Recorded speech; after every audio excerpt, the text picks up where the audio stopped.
Okay, we are live streaming. I'm going to call the meeting to order.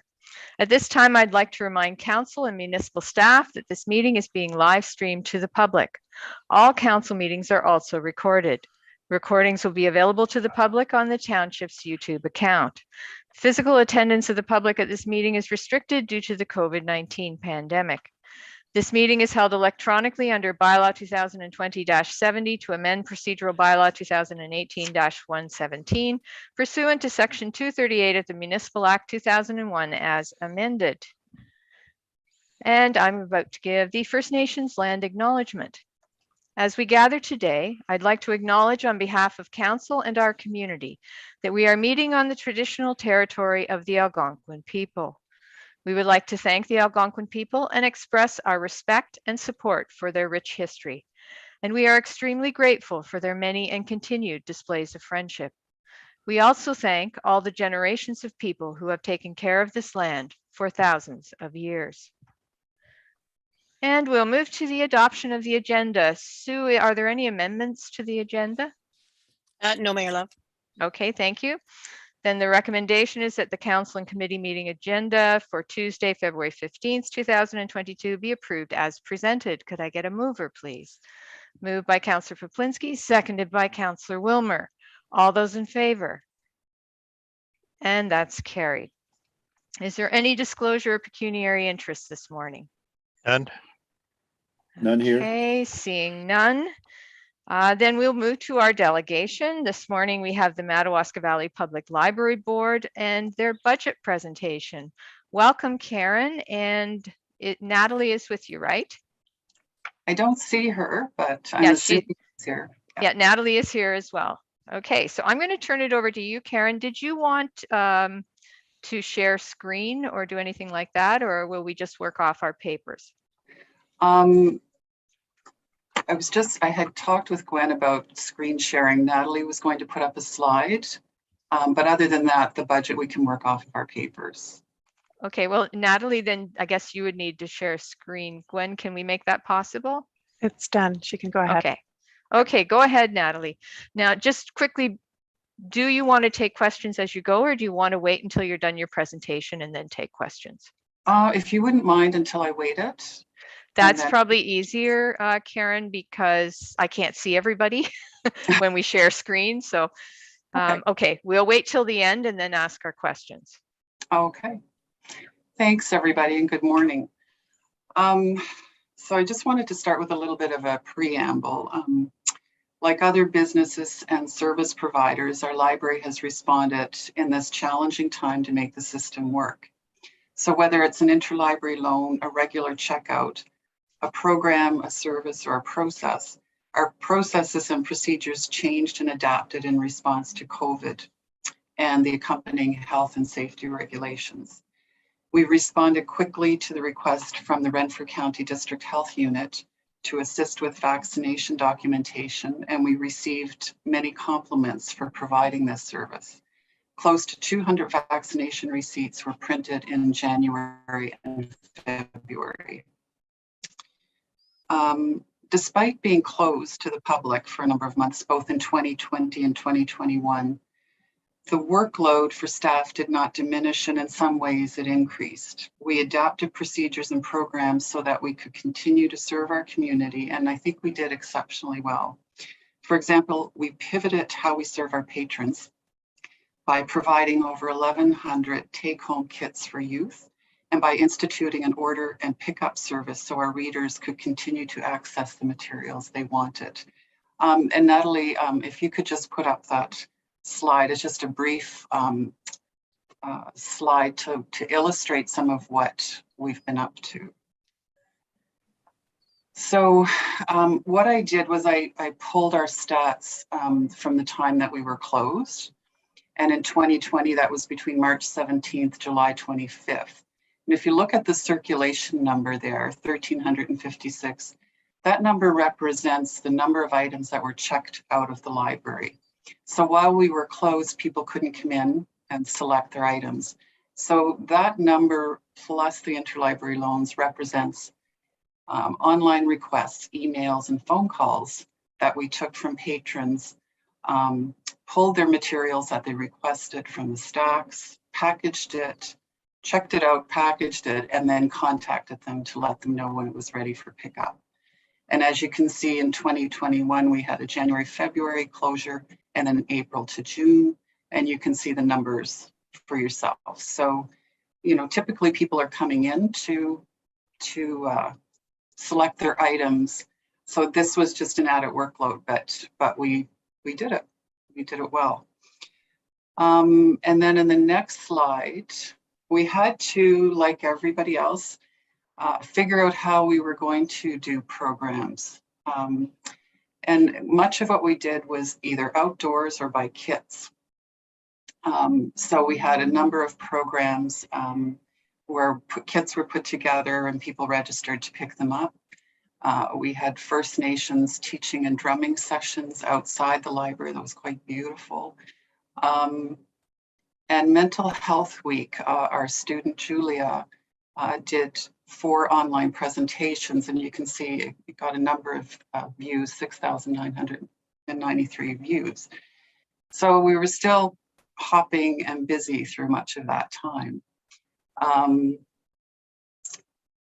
You can see the 1,100 craft kits in the summer, and that was over 7 weeks of programming. So that was a lot of kits put together and picked up. And the end of the year, we tried very hard to engage with community events, and the Halloween hunt that we started in 2020 was such a hit. I think we had 144 participants in 2020, and last year it was 184 participants. So that's kind of what we've been up to and trying to keep up with changing times. So I just wanted to give you an idea of what we've been up to and how we've been trying to do this. So, okay, thanks, Natalie. So on to the budget part and how we're doing all of this. So I have a bit of good news to start with. I went over the budget a number of times because it is a big ask, and discovered that I had included in the continuing education and professional development lines. We didn't use those in 2020, 2021. So those should be a carryover. So we can eliminate those from those budget lines, and that's bringing down our ask by $1,100. So the total amount for the ask now is, the request is $166,207. So that's the good news.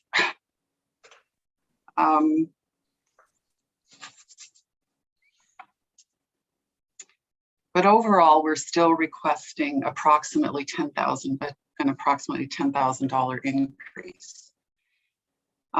This is different from previous budgets, which typically were in the 1.5 to 2.5 range, when the library worked hard to limit increases. Still working hard to try and limit those, but unfortunately it's becoming more and more difficult. The budget lines that are most in need of increase are technology and wages. Flexibility in our computer and technology budget has been impacted by the continuous loss of grants and programs over the last 6 to 7 years. This includes the Community Access Program, which funded public access computers and accompanying technology needs. That was a big loss. The Internet Reimbursement Grant that once refunded all libraries' internet service provider costs was cut a few years ago. Fortunately, for small libraries like ours have benefited from a modified program. So we have been receiving that internet refund, but it's on a year-by-year basis. Is And it I really, LCO1? LCO1. I think. One sec. Gwen, could you mute Kaylee, please? Oh, sorry, you guys. We didn't want to eavesdrop on you, Kaylee. Okay. Thank you, Karen. Please continue. it's okay. So we never know until the end of the year when we get a little form saying, yay, this year we can apply for reimbursement. But it has benefited our budget, and that amount that I received this year is applied to the 2022 budget. And we've had to increase our database holdings, primarily in response to COVID. For example, we had to purchase a Zoom license to accommodate board meetings and provide online programs and services. So in all, we've reached a point where we have to start replacing aging computers, increase online security, and keep up with emerging technologies with less and less of a funding pot. Regarding the wages, we currently have the equivalent of 2 full-time positions and a few hours a week for students, with the exception of the summer when they're hired full-time for a 6 to 8 week period to deliver programs.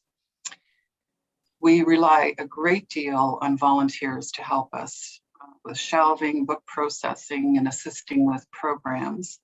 Additionally, volunteers have been the only way to manage staffing shortfalls.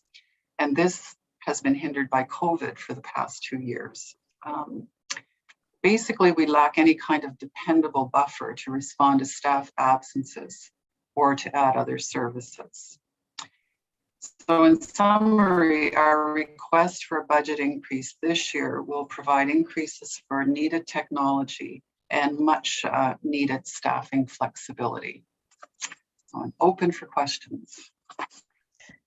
Okay, thank you, Karen. Are there any questions for Karen on either the presentation of some of the great things the library has been doing through COVID or on the budget?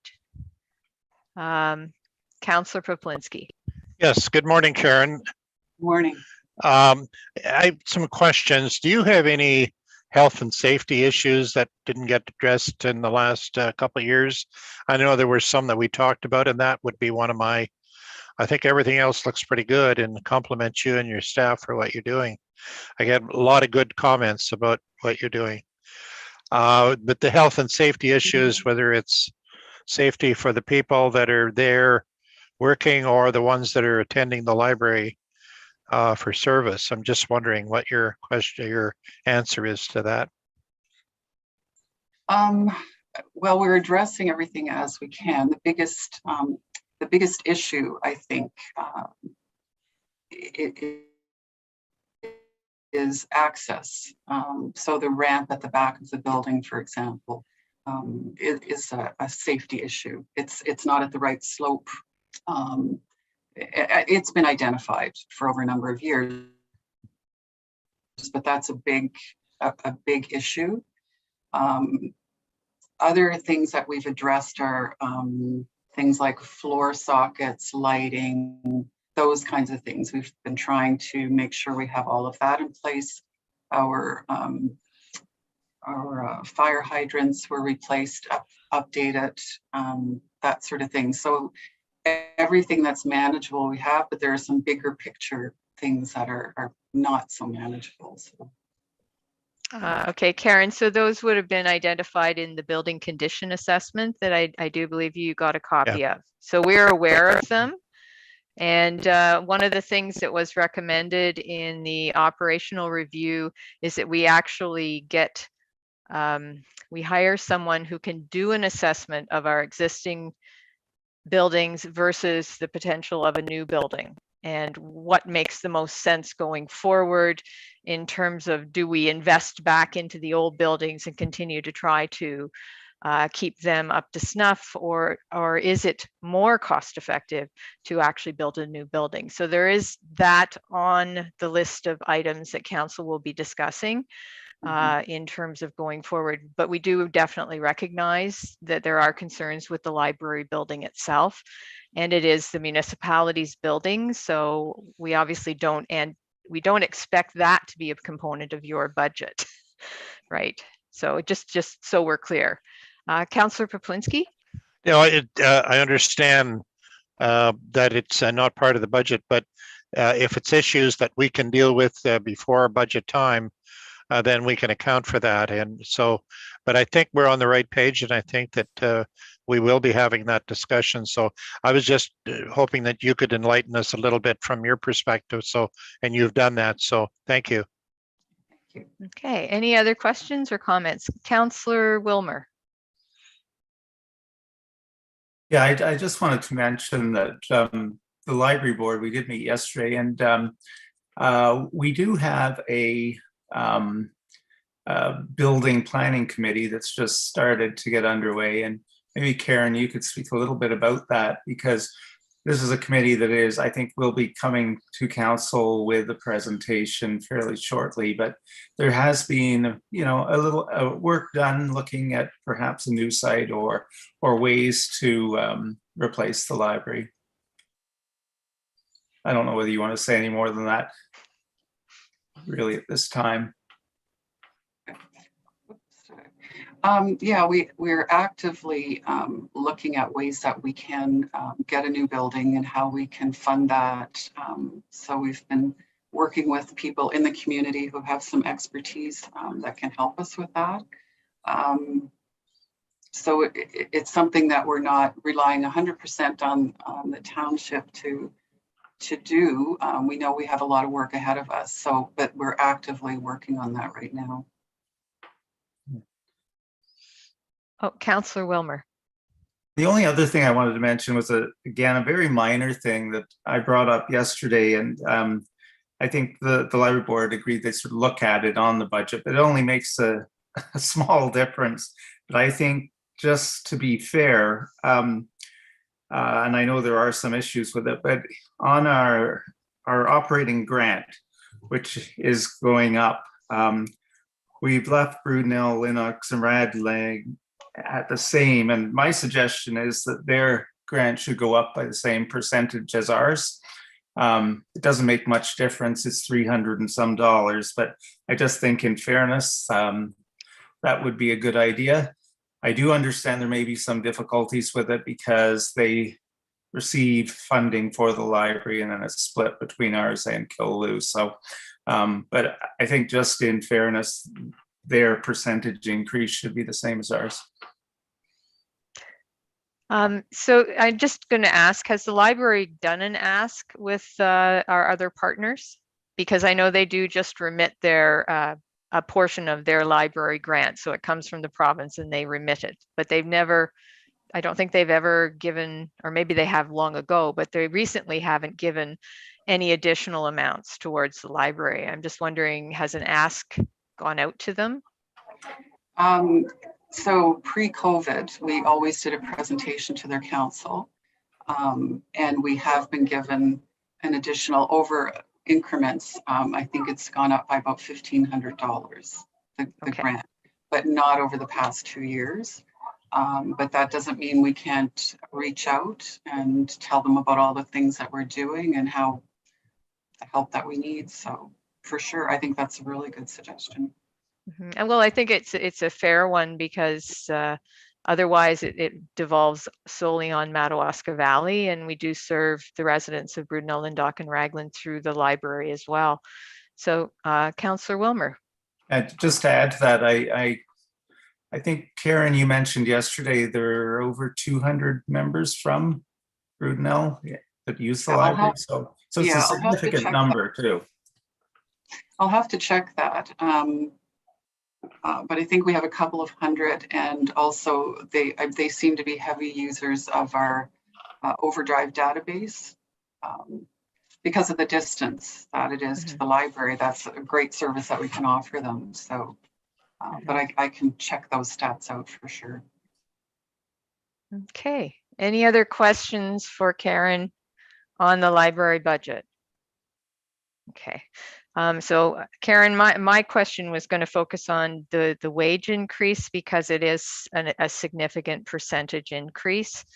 But I note that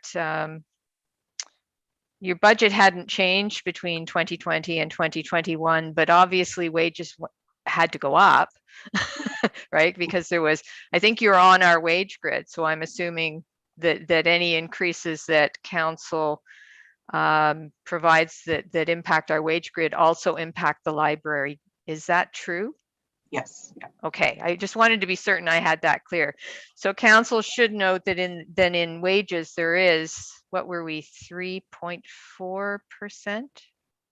Sue, do you remember what our increase was for 2022? I'm sorry, I was either 3.4 or 3.8, but I do believe it was 3.4.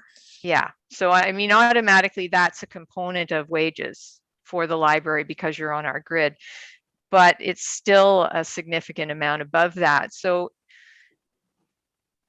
so part of the impact is our wage grid and what happens to the wage grid. But could you just explain again what exactly is the rest of it? Is it additional hours that are required to provide the service? I'm not sure I caught that.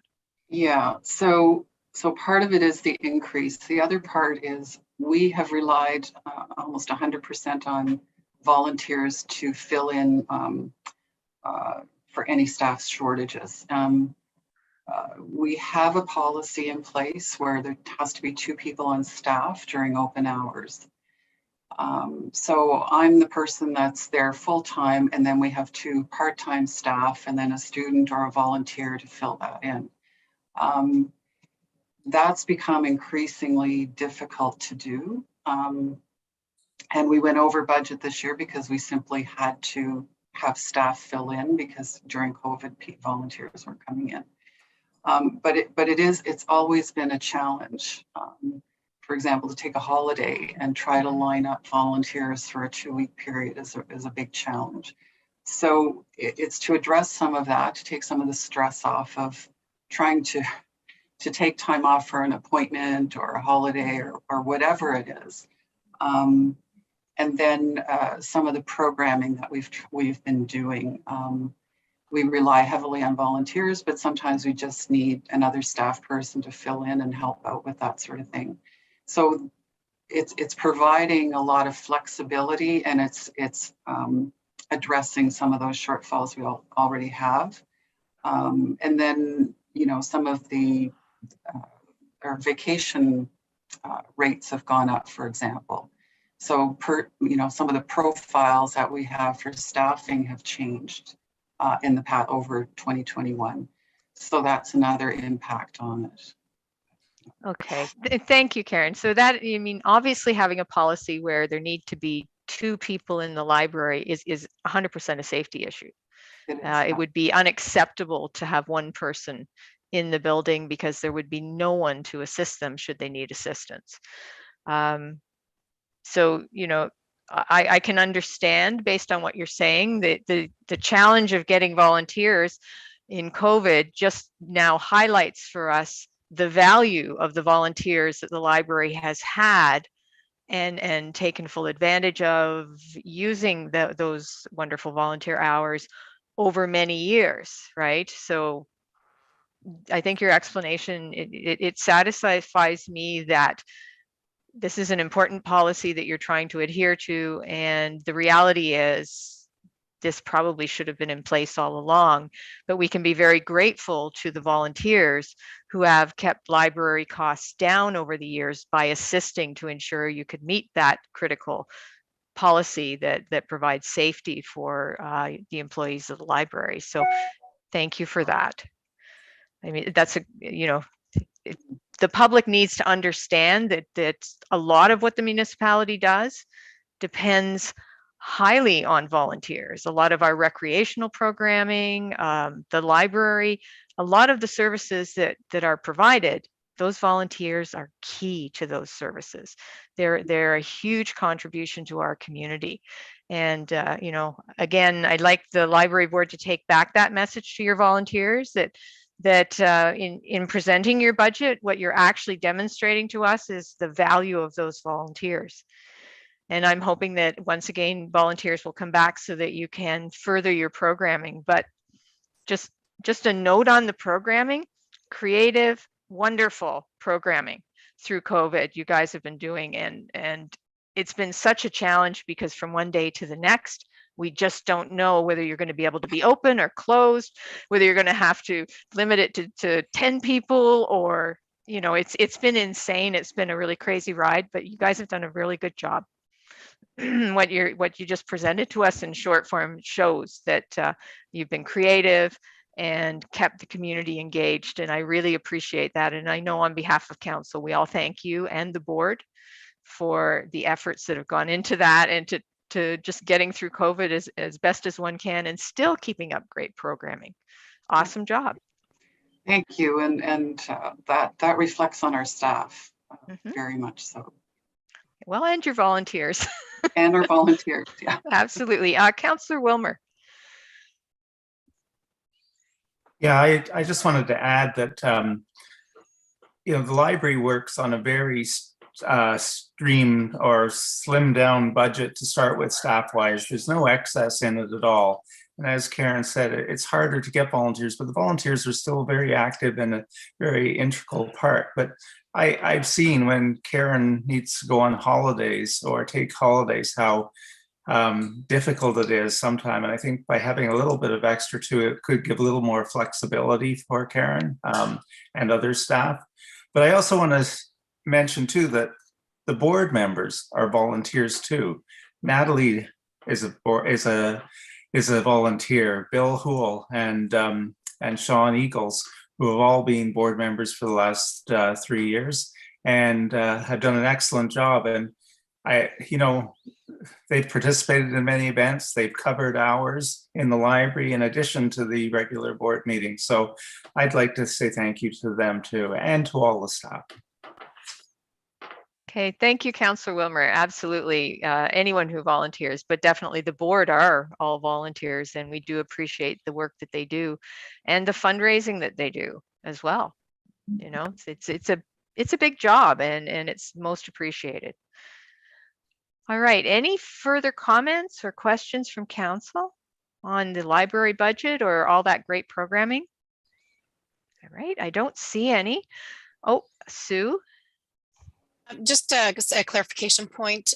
Can you provide us maybe to Gwen that amendment what we'll do is we'll append that to the agenda, and if a copy can be sent to Amanda, just showing that change, that would be great.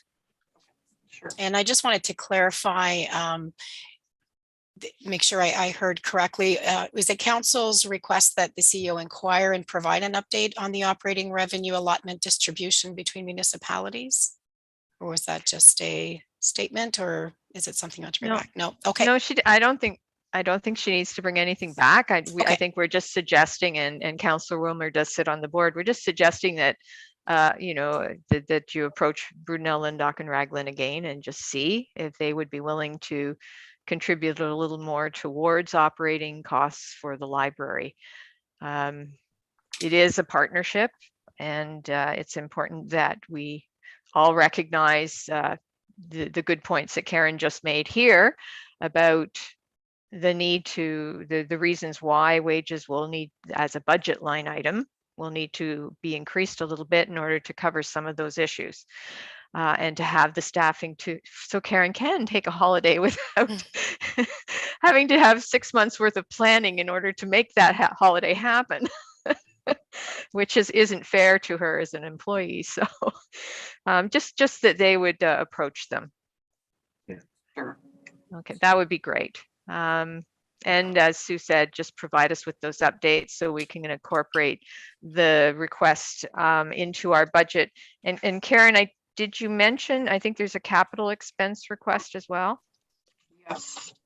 So I wondered if we could put our computers, our aging computers, in that capital expense category. Okay. All right, so that's just included as a separate issue in your budget.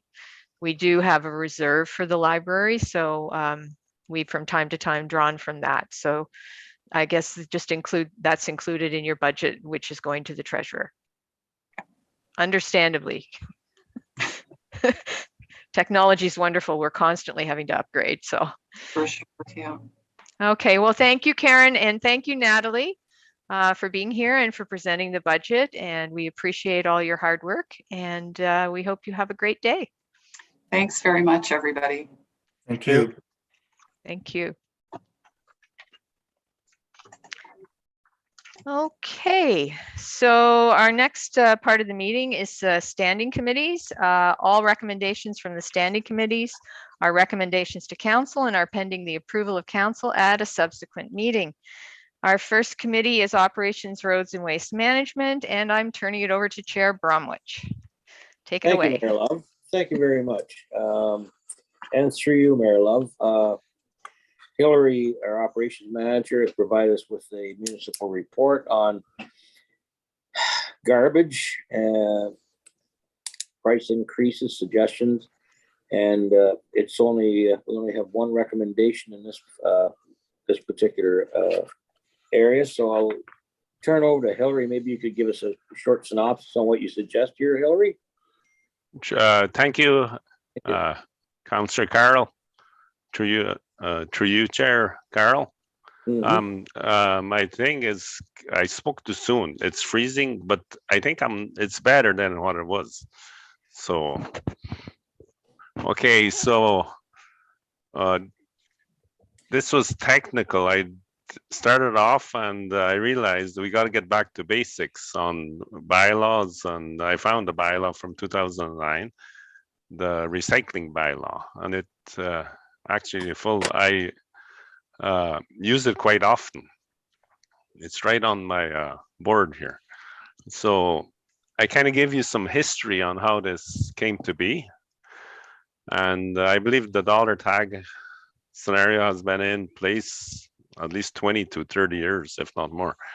So I found the bylaw, and of course, it's a regular sized bag that uses a $1 tag. If it's oversized, more than 26 by 36, 2 tags shall be placed, or $2 worth. So, and of course, I never put in that it's supposed to be a clear bag. Everybody's on to clear bags. That's a given. It works well. Our recycling is doing well. And then I got into the ICNI, the bin users.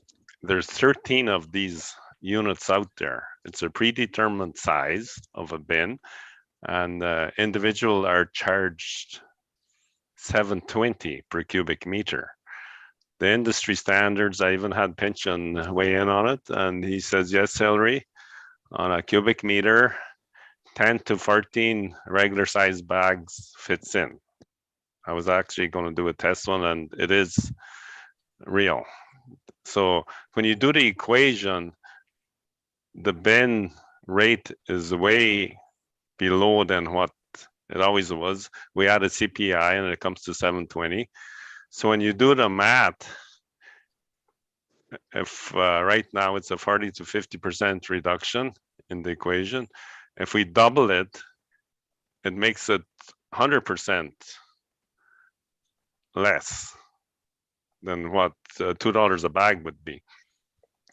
So I contemplating doubling the cubic meter rate to 1440, and it still continues at 80 to 100%. So it should fall somewhere in the $20 per cubic meter range.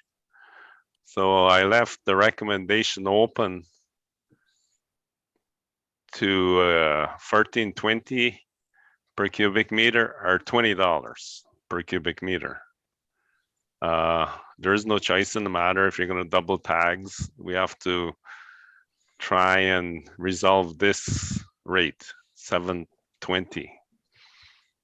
Any questions? I'd like to say something here, if I could, Hillary. I was looking at this. You're bang on with the 1440. That will bring us up to date. But we know that the price is everything's going to cost more in the next 4 to 5 years, and I'm kind of favoring the $20 area so that we don't have to increase our costs in another 2 years, which is kind of really, you wouldn't want to be doing that, increasing it now, and then 2 years from now we have to discuss it all over again. I think if we build in it at $20, we would be covered for the next few years anyway without having to have another meeting on it. The $1 to $2 is a no-brainer. That's a move just to catch up. I think people can handle that. I don't think it's a big ask. So I don't know what the rest of council would say on this. To you, Mayor Love? Thank you, Chair. So the reason, I'm not sure how this got out of sync, but originally the intent, and I'm actually going back to when I was a councillor on council, the intent was that every cubic meter of space in a landfill should be paid for by those who were filling it with garbage. So as Hillary says, originally what was intended was that however many cubic meters worth of garbage bags were in a cubic meter, that would be how we would set the rate for the businesses. So that when the curbside bag goes in, the rate was $1, and then the rate was supposed to be similar based on how many bags you could stick into a cubic meter for the bins and how many cubic meters a bin is. So he's absolutely spot on how he's trying to calculate this, because in fairness, whether it's a cubic meter of residential garbage bags or a cubic meter of garbage from a business doesn't matter. It takes up a cubic meter of landfill space, and now that's not available going forward. I don't know how it got out of sync in terms of what's being charged. I know that the charges haven't changed in probably since it was instituted. The $6.96 per cubic meter that they were being charged last year, when Hillary talks about $7.20 per cubic meter, he's talking about the request that at least a CPI increase go on to that charge that was the result of the ad hoc committee's review of this. Since then, we as a council have learned we have a garbage issue. We have way more going into our landfill than we thought we did. We're not 100% certain that that's going to continue, but at the moment, we do know we've got a problem.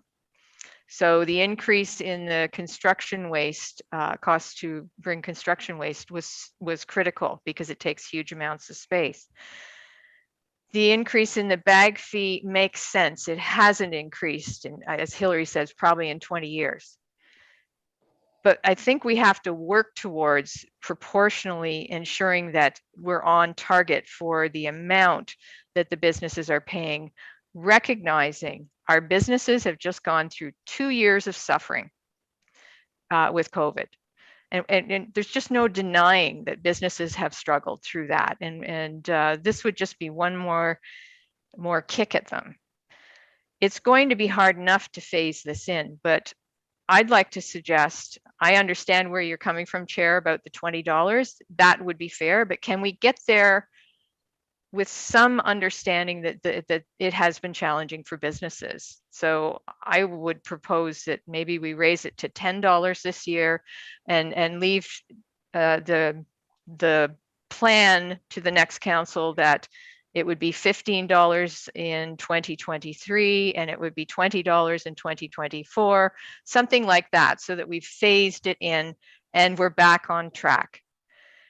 That also is going to give enough time to see whether our trajectory on the garbage we're accumulating is correct, and that there is a lot more coming in, because we do have to account for that. Every cubic meter of that space is precious, and as council knows, it's going to cost a lot of money to replace that cubic meter, whether it's an expansion at Bark Lake or a new landfill or looking to have to export garbage. Any of those options are going to be expensive. So I would just suggest, Chair, that we look at something that considers the difficulty that our businesses have been through and a phase-in approach like that. Simple and direct, go to the $2 per bag, but maybe 10, 15, 20 over 3 years. Thank you. Yeah, that sounds reasonable. I agree with that, as long as we build into our budget increases to cover to get to a certain point. I think you're being fair with people and not scaring them off. I know what you mean about it. Same as a tax increase. I mean, if we had a humongous tax increase to be thrown on the backs of our businesses and our residents in 1 year, especially during COVID, we like phasing this in over a period of time, as long as people realize that they're going to have to pay more as they go along. So I agree with that. I don't know how the rest of council feels, but I would support that 100%. To you, Councillor Wilmer. Yeah, I think we have to recognize our businesses have had a very tough last couple of years, and I wouldn't want to, I mean, this is quite far out of line, out of whack, and I wouldn't want to put it all in one big grab. So I certainly think the phase-in approach is the best approach, but we have to get it up to the appropriate level at some point. But I would feel comfortable doing something as the mayor suggested, like going up to 10, 15, and I'm putting a recommendation in this year for something around the $10 mark with further recommendations that we sort of hope councils in the future will continue to until we reach a catch-up point. Because I think the other thing that's important is that our landfill site, if indeed it only has 11 years left, it's going to be far more costly to replace it. And it's been proven that by increasing garbage collection fees, you do increase the amount of recycling, and less garbage will go into the landfill. So it could be important in that manner too. That's all. So I'm in favor of a phased-in approach. Thank you. To you, Councillor Kaplinski. Yes, I totally concur with the statements regarding trying to do it, phase it in. The mayor suggested eventually taking it up to 15 and then eventually 20. And I think what's important is that we make it clear to the public exactly what our plan is on this matter. So then if there's an increase next year, the following year, they'll know about it. So it's not like it's going to be a surprise. We are behind, and it is a catch-up situation, but we do have to consider the businesses and everyone else involved. But the fact that talking about the landfill area, and as it's filling in more quickly than anticipated, I think it's all the more reason why we do need to do something. So I would support certainly a $10 fee at this point. And as they say, with a good public education out there, that what to anticipate in the future. Thank you. Thank you. Any other council member here want to comment on this? As regards to the recommendation here, could we get, Sue, maybe you could read out a recommendation from $7.20 to $10 for the cubic meter bin rate. I don't know if we should be putting anything additional in that recommendation about future raises. I think that would be up to the new council to discuss that. At least it's in the minutes here that we have discussed it and suggested that they look at that. So maybe we just, what do you think, Sue, with this recommendation? Just that one item in there? I wasn't sure if the operations manager wanted to comment on that. I know that his wheels are probably turning, trying to figure out how he's going to write that into the bylaw, because it's changing the manner of the calculation, which was the amount of bags in the bin. So I'm not sure, Hillary, if you wanted to comment on that. So through you, Chair, I'm missing a few items, but I think I can read lips and what have you. So you're suggesting an increase from 720 cubic meter to $10, and eventually, but that wouldn't be written in. Is that what I'm alluding to here? That's what I'm thinking. Yeah. So it would simply be put into the schedule of fees bylaw that the cubic meter bin rate for curbside pickup would be $10 per cubic meter. That's what we'd put in there. And tag fees would be at $2, $2 per bag. Correct. That's what we'd write in. To you, Mayor Love.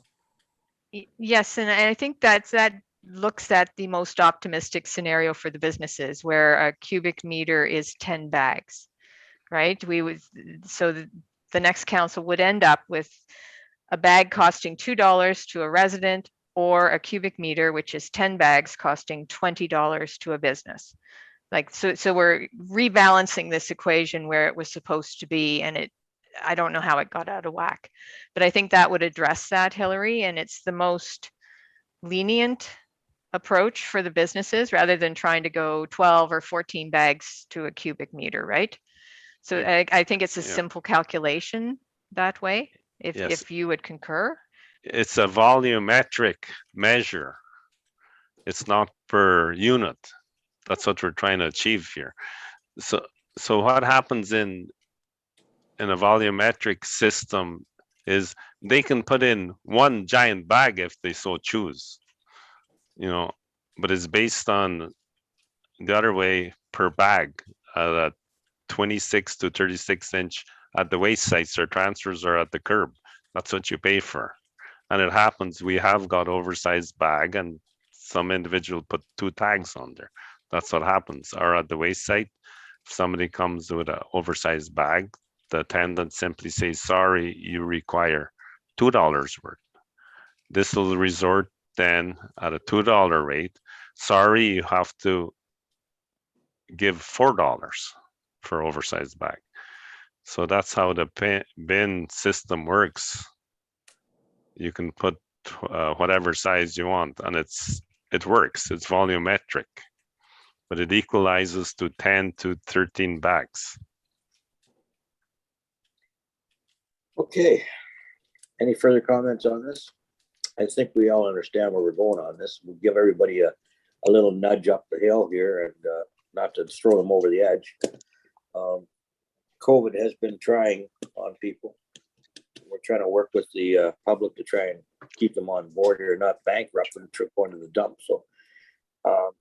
So can we get that recommendation to say from $7.20 to $10 per bag? I don't know if we want to put any more in that recommendation. Sue, I don't know.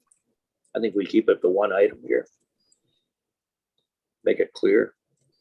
And just for clarity, are they paying $6.96 or $7.20 right now, Hillary? Yeah, correct. With CPI. $6.96? No, $7.20?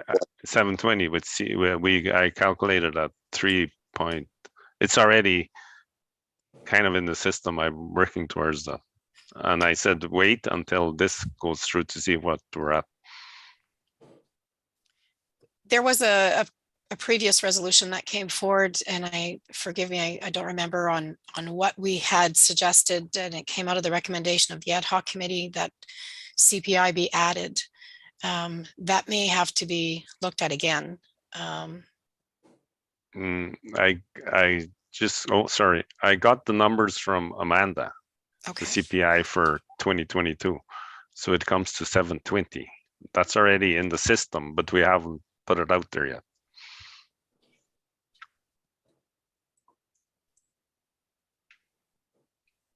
Okay. I'm sorry. Go ahead, Sue. Sorry, I know the mayor had her hand up. I just wanted to make sure though. So what we're saying, if I have a previous resolution saying that we will add yearly CPI, are you aware that that would be added to this ICNI? That's the only point I'm trying to clarify. You, Mayor Love. Okay, so this would be instead of CPI.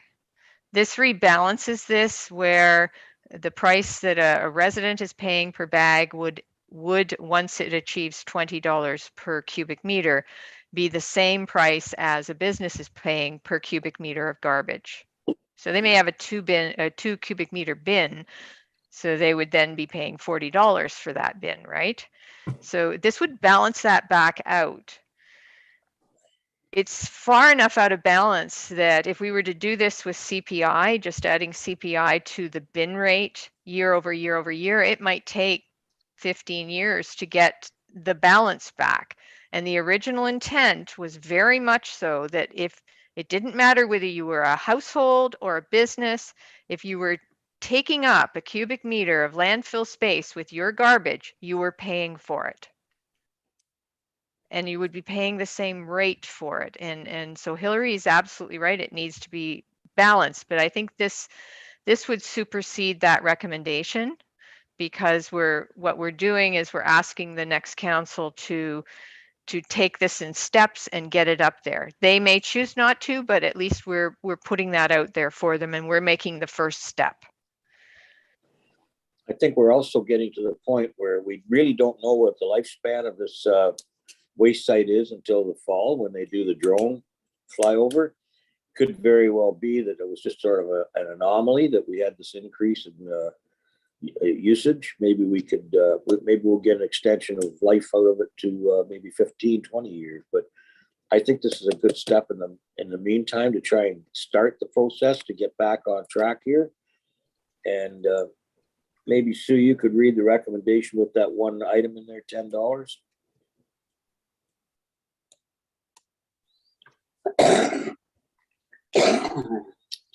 I'll just read through it because I'd like to include that we would be repealing that previous resolution, and with council indulgence and understanding of the mover and seconder, I would just have the deputy clerk include the resolution number in it. So that council instructs staff to amend the schedule of fees to reflect the bag tag fee be changed from $1 to $2, and that the cubic meter bin rate would be increased from $7.20 to $10 for 2023, with staff direction to phase in a $5 increase in 2020. Sorry, bag tag rate is 2022, not 2023. With staff direction to phase in a $5 increase in 2023 and 2024, and that previous resolution number to add CPI to bin fees be repealed. I'll so move that. Could I have a seconder, please? And that's Mayor Love, seconded. And is there any further discussion on this? I see Mayor Love's got her hand up. I You? just want to clarify with Sue that the $10 fee would be for 2022, That's not correct. Yes. 2023. Okay. And then it would be with staff direction to phase in a $5 increase in 2023 and 2024. And that previous resolution number to add CPI to bin fees be repealed. Everybody agree with that? Is there any further comments on that? I'll call the vote then. All in favor? And that's carried. Thank you very, very much, Hillary. Sorry to mess you up like this, but we have to dig deep with this one. Back to you, Mayor Love. Thank you. Oh, thank you, Chair. All right. You caught me off guard there for a second. Our next committee is Operations, Water, Wastewater, and Facilities, and I will turn it over to Chair Schulis. There he is. Chair Schulis, take it away. Yes, thank you, Madam Mayor. Okay, so who's going to speak on, we have a report here, performance report, quarterly. Is it going to be Ashley or is it going to be Kaylee? Who wants to take care of it? It'll be me. Okay, Kaylee, you go ahead. So following up and reviewing the final quarter of 2021, our compliance targets on the water side were met, as well as health and safety and operational excellence. We had discussed the wastewater compliance target issue in sampling that was not done in the 24-hour period, which led to a non-compliance. And that is, of course, evident in our effluent monitoring. You can see that there were a few objective exceedances. And again, it's important to note that the objective exceedance is more of an operational target. It's not something that puts us out of compliance, but the compliance had happened in December with total suspended solids and total phosphorus exceedance. We did receive the new permit to take water at the Barry's Bay drinking water facility, and that now expires in September of 2031. So it's good for another 10 years. We received the inspection risk rating for the drinking water system inspection that occurred in July with 100%. So we always like to see that. And again, it's just mentioned here about the legislative noncompliance when the sample was collected incorrectly, and that led to our effluent exceedances. Moving down to our operational excellence section, our flows were all well below what our municipal drinking water license and permit to take water allow. And our wastewater treatment flows match that they're low as well. Looking into our asset protection, you can see the number of work orders that were completed in the last quarter and what major maintenance occurred. So there was some work done with the Wonderware programming upgrades. There was a valve replaced and ESA inspections at our facilities to make sure everything's up to code on the electrical end. There was some service repairs done. A water main break occurred at 24 Arena Road.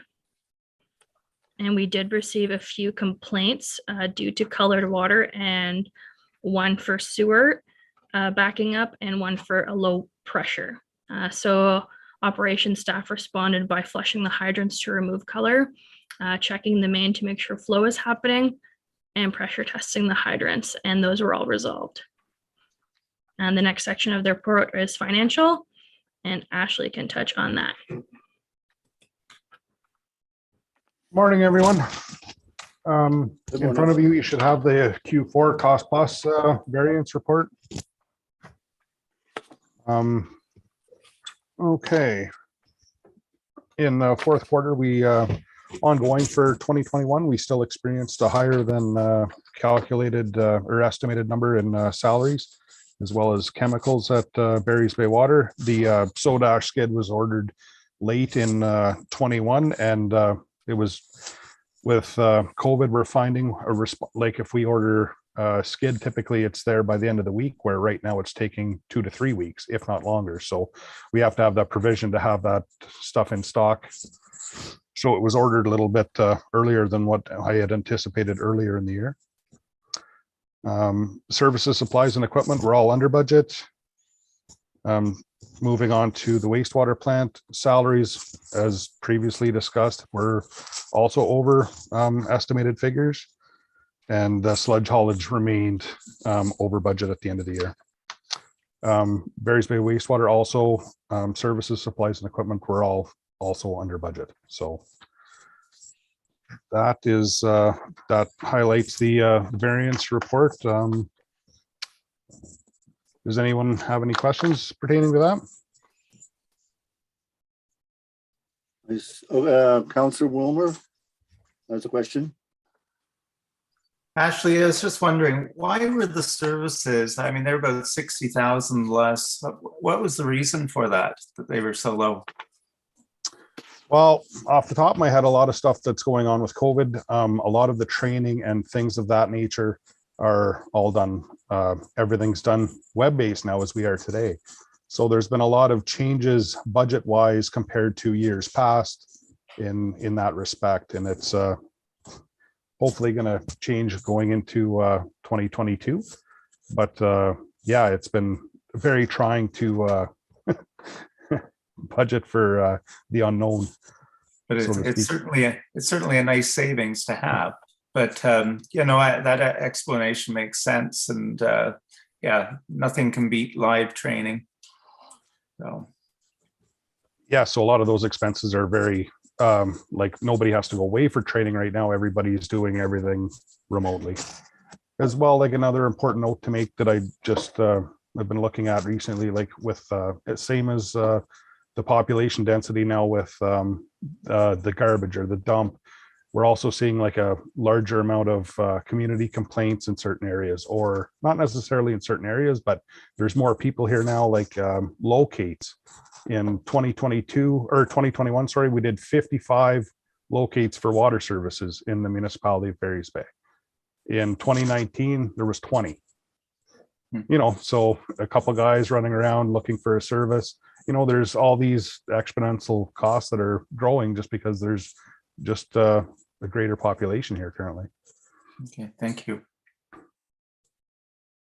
Anyone else? Any comments from? Yes, Mayor Love. Thank you, Chair. My question isn't about the cost plus. It comes back to the exceedances at the wastewater plant. So we've got 2 ECA limit exceedances. Boy, that's hard to say first thing in the morning. And you know, again, that's concerning. We have been, as we look back over our history of the last, God, I can't think how long years with this particular wastewater treatment plant, always it's been challenging. And I know Aqua has worked very hard to try to get this plant to stay into the limits, both the operational, but especially we want to be within the ECA objectives. And we've missed in December. I know you guys have been trying different things, including taking the sludge off more frequently. Any thoughts on how we're going to, what's next to try to get this plant to not have an ECA objective of exceedance, because we really can't have it doing that? Any thoughts? Are we stuck? Is it the nature of the plant itself? What is Aqua looking at doing? Is there anything you can do? Yes, like as you said, Kim, it is a very difficult plant to work with. It's very contingent in colder climates. Like it was designed in California, so we're always having a hard time in the winter. Currently, right now, we've increased sampling and doing different in-house tests trying to segregate different areas of the plant that this ammonia and phosphorus can be hiding in, that's contributing to the final number, as well as the sludge age. So through the winter, we always have to bulk a little bit more because we have to pay a premium to get rid of it through the winter months when they can't land apply. And yeah, we're having monthly or weekly meetings, sorry, to go through all the in-house numbers and see where we stand. So we're actively trying to find a happy medium here where we can keep all the parameters on a nice straight playing field. Kaylee, do you have anything to add to that? Sorry. Yeah, just to, I guess, get a little more specific with what Ashley's mentioning with our in-house testing. We've done jar testing, and that's something that optimizes our coagulant dose. So we're able to optimize it in the SBR and in the polishing at the effluent. So that's something we're working towards. We've had a member of Aqua's Pots team on site. We don't have a formal write-up with any recommendations yet, but he's kind of been working hand in hand with myself and the operations staff to address the ammonia at the head of the plant and try to eliminate it there. So that's all ongoing. We're doing more external sampling to verify our in-house results and make sure what we're seeing is correct before it is sent out. And like Ashley said, it's just a little bit more difficult to operate in colder climates. So hopefully in the spring, we see an improvement. Mhm. All right, I see Councillor Brumwich's hand up. Councillor? Yeah, thank you very much, Chair. Just on a sort of a general note here, we always notice other municipalities and how they're operating with their water plant. And just for one example, I think we're in a darn good position here with the amount of people moving into our area and being able to service these people. Whereas we have up on the Muskokas, Collingwood has canceled all future development because their water system is being overtaxed. They can't supply any more water at the present time that they're running their plant because of its reached capacity. We aren't even close to that. We have a pretty darn good little operation going here where we can accept people into our community, service them, supply them with fresh water. So we're in a darn good position there as compared to other municipalities. I just wanted to mention that. I know there's some very concerned about our lake quality of the water going back into our lake, but we're in pretty good shape here. Thank you. Yes, I definitely have to agree with Councillor Brumwich on that one. We're in a very good position, and also we've got great staff taking care of our facility. Thank you very much. I see Mayor Love's hand up. Okay, thank you, Chair. Just listening to Councillor Bromwich's comment, I'm going to ask you to speculate a bit, but is part of the problem with this wastewater plant that it is running so far below capacity? As we gain more customers, I guess I'm asking, as we gain more customers and we come closer to levels not at capacity, but we increase the level so the plant has got more flowing through it. Is that going to make this easier to manage, or is it going to make it more difficult? Just wondered what your thoughts were, because we do see our community growing and expanding, and it is likely that we are going to have more customers, and therefore there will be more wastewater coming through the plant. That's exactly right, Madam Mayor. The more people that we could have on the system, yeah, right now we have a very low amount of BOD coming into the plant, which starves. This is the food that the bugs all eat, and right now it's very low. So it's not like we can just add a chemical to lower the phosphorus levels and everything else. We have to keep everything happy all the way through the process. I'm sorry if I'm talking funny. I'm getting a lot of feedback on my headset. Mhm. Yeah, I find that very interesting. Good question there, Mayor Love. And yeah, I didn't realize that, but that means we need to grow a little faster. I don't know how that's going to happen, but we are going in the right direction. But knowing that, it's very, very interesting. Thank you very much. Any other questions from staff and from council? Oh yeah, Ashley. Sorry, I'd just like to touch on this while I have it, while we're in discussion with it anyway. Right now, the Barry's Bay sewage plant is running on average about 60% of the rated capacity of the total plant can run. And as well as the water plant is running under half as well. So, and this also goes into a study that Sue and the mayor and I have discussed previously and I've been working on, is a feasibility study of how many more residents can be put onto the system given the current infrastructure that's already there. So there's lots of room to for the plants to put out yet. Love to see that report. Absolutely. Councillor Wilmer, did you have your hand up? Yes, go ahead. I guess when I look at these, I get a little concerned, particularly at the phosphorus, the amount of phosphorus going in. And I'm just wondering if you have could give any indication of what sort of impact that has on the lake. And I know last year there were concerns about algae blooms. I don't think we'd had any, but it's certainly becoming more and more of a worry. Can you give me any information on what sort of, like, I know this is only for 1 month, but what does that do? What do you think the impact is? If that was to continue, I guess.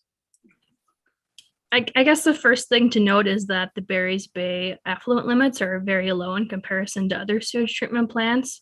Cobden, for example, I think their limit is currently 1 milligram per liter of phosphorus, and Barry's Bay is 0.2 milligrams per liter. So this plant just has a higher expectation of what I guess you're putting out.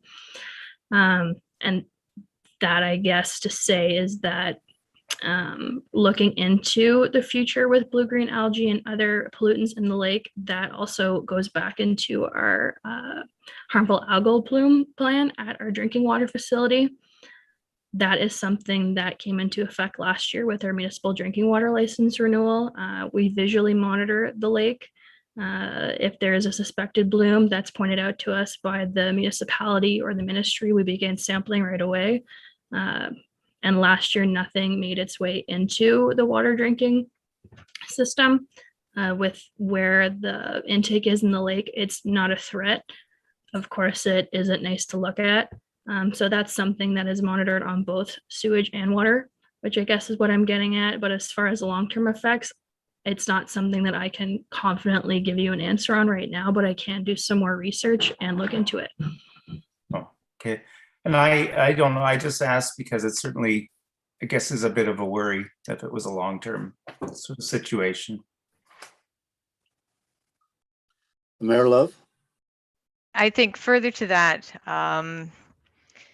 is the phosphorus being created in the plant? Is it coming into the plant? Is there something we could be doing to educate the public to use, to choose products that don't have as much phosphorus in them? Is there, like, is it something we can do something about at the beginning for what's coming in, or is this something that's happening in our plant? So see, zero understanding of chemistry here. So I'm going to just ask the dumb question. Is there something we could do to educate the public to help us have less phosphorus to begin with? Or would that help?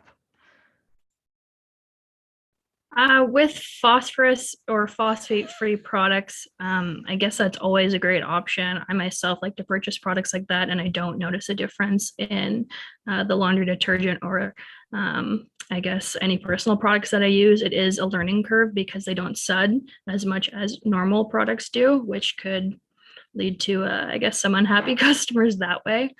But it does mostly get taken care of in the plant. So the idea is that your biological activity is what takes care of the phosphorus, and then your coagulant is just to help build that biomass and have it settle out. So it could be a combination of both, but ideally we do take care of it in the plant rather than having the consumers lower what is being put in. Okay, that helps. If there comes a point where it is an issue in dealing with with it in the plant. Perhaps that's something council could look at least doing some education to choose products that have less phosphorus or no phosphorus in them. Yeah, I mean, and it anything- could be, sorry, Go ahead. it could be something as just starting to put those products in use at your municipal buildings. Maybe kind of lead by example. Mhm. Okay, thank you. Okay, any other questions? Okay, I don't see any. Madam CEO, now there's no recommendation. Do we have to approve this report, or is it just information for us? Yes, through the chair, recommendation that Ontario Clean Water Performance Report for Barry's Bay Drinking Water System and Barry's Bay Wastewater Treatment System, the fourth quarter, be accepted as presented. Okay, I'll move that. I need a seconder. I've got Councillor Wilmer seconds it. Any further discussion? Seeing none, all in favor? That is carried. We don't have any correspondence or information as I see in this agenda, and any unfinished business. Seeing none, my report is done. Thank you. Okay, thank you, Chair Schulist. Our next item is Fire and Protection and Emergency Management, and I'll turn it over to Chair Poplinski. Thank you, Mayor Lev. Just wondering if we've got I can't see him on screen, so I'm hoping he's here. Our chief, Corey Quad. I am Yes, he here, is. Chair Popinski. Oh, there we go. Welcome. Pages 39 to 42 in your agenda, items 9.1.1, the bylaw activities. If you could speak to that, please, Chief. Okay, now first with the bylaw activities, we've had two major problems. It's sort of snow removal being hindered by people parking on the streets in Barry's Bay. And the other thing is we have people pushing snow onto municipal roads in about 5 different locations. I've ended up issuing warnings to the majority of them. Tickets have been issued for people that have been warned more than twice for the parking issue in Barry's Bay. So then the next thing is the compliance officer, he continued to follow up with violations for sea containers, trailers, and bunkies. I still get complaints about that. He's also following up with follow-up letters to try and get compliance. The majority of people are pretty decent with him. He's getting quite a bit of compliance with what we need. So we held till spring, but he's doing a good job on that. And the other thing he's doing is reviewing their current property standards bylaw to include bunkies, sleep cabins, trailers, and sea containers. Once it's completed and reviewed, we will bring it to council for review and then send it to the province with the penalties increases and the amendment to the compliance. The property standards bylaw, still reviewing, rewriting the whole bylaw. And also attached is the complaints for 2022. We've had 12 complaints in total, 5 dumping snow on the road, and 4 parking complaints so far this year. For the big ones, we had 2 animal barking ones and 1 loose animal picked up, but it was found to the owner so far this year.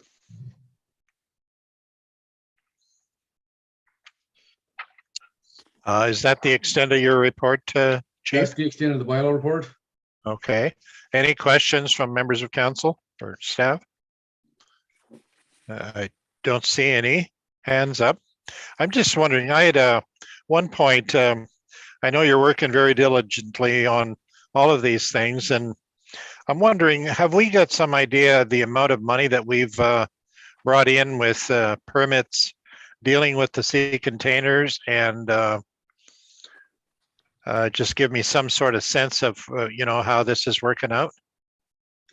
I would have to check into that, Councilor Poplinski. I don't know the exact numbers because sea containers are fall under the building code. So I know Okay. it's $100 fee per building for sea container.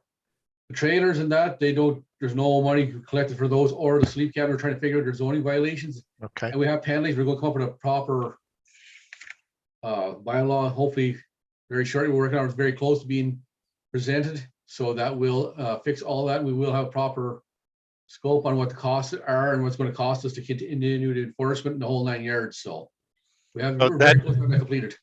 Okay, so that's a report that we'll see forthcoming then in the next, maybe perhaps the next meeting or so? It should be, I'm hoping to have for the next meeting. It's very close. Okay, thank you. I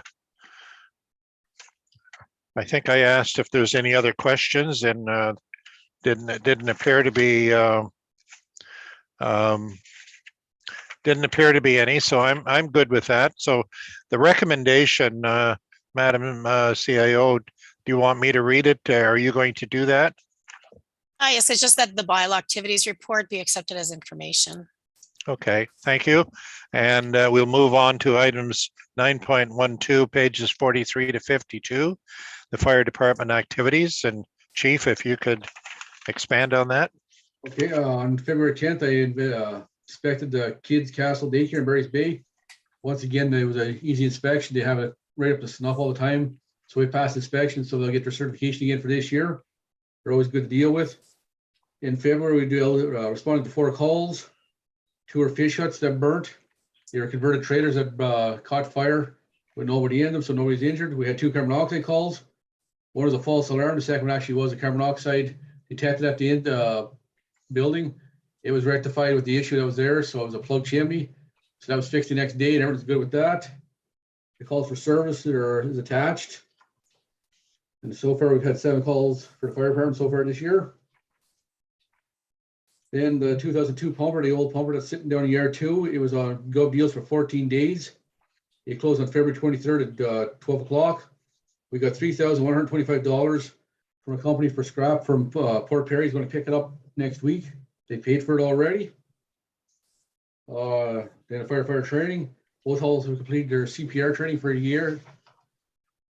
Fit testing, which is done biannually, is for the firefighters that do entry into buildings for wearing SCBAs. That has been completed for both halls.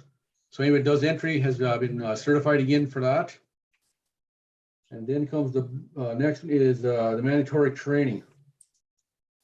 I have attended meetings on the 8th, the 14th, the 16th, and the 23rd with the chiefs. Eastern Ontario Fire Chiefs, the Ontario Fire Chiefs Association, twice with the Fire Marshal's Office, and the Renfrew County Fire Chiefs Association. This is brought back, caught us already off guard. We're getting some kind of mandatory training. We're not exactly sure. It's not written in stone yet. I know we've seen other things in the paper. There will be a certified, there will be some kind of training. They're looking for feedback. We're against it because, like we said, our guys work full-time jobs, or we work full-time jobs. We're saying, yes, we understand there has to be a certain level of training, but they're trying to train us. It's all over the place. If we're a full-service fire department, which we are, we have to train to NFPA standard, which firefighters want to do what tasks. I've read the thing 6 times before I could finally get it deciphered, and I talked to the fire marshal at length to get clarity on this. It's a very confusing document. There's nothing really in place. It's sort of all over the place at the moment, including funding, who's going to do the training, who's actually going to do the proctors. The only really good thing with our fire department is we have 22 firefighters that are certified at the moment. We have 7 more that will fall into the legacy thing, which would be a certification through the province, which will be said if the firefighters that are coming up and beyond that is we're going to run into trouble later on. We're trying to get that rectified. We're trying to show the big difference between a full-time career fire department, which there's 32 of, and there's 409 volunteer composite fire departments, which are going to be affected severely, including like the City of Ottawa, which is also against this for their volunteers. So right now we've handed in letters to the province saying we're not happy with it. There's got to be more clarity. We got to be more leeway because there's no way we're going to be able to afford this in the long run.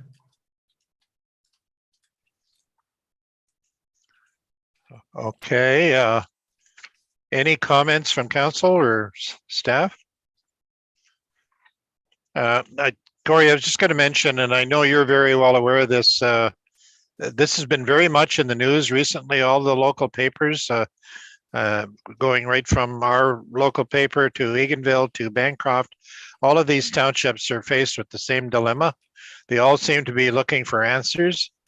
Was there any sort of sense that you got back that there could be some solution to this? Because as it's been suggested, all these other places, and we're in the same boat, we simply cannot afford the training. As you're talking about, and I give you credit, you've got 22 that are certified at this time, 7 more which needs to get done, and then of course new ones coming into the fold in the next little while. We'd be looking at significant expense. So is there any sense that you've got received where we've got some hope that there is a light at the end of the tunnel?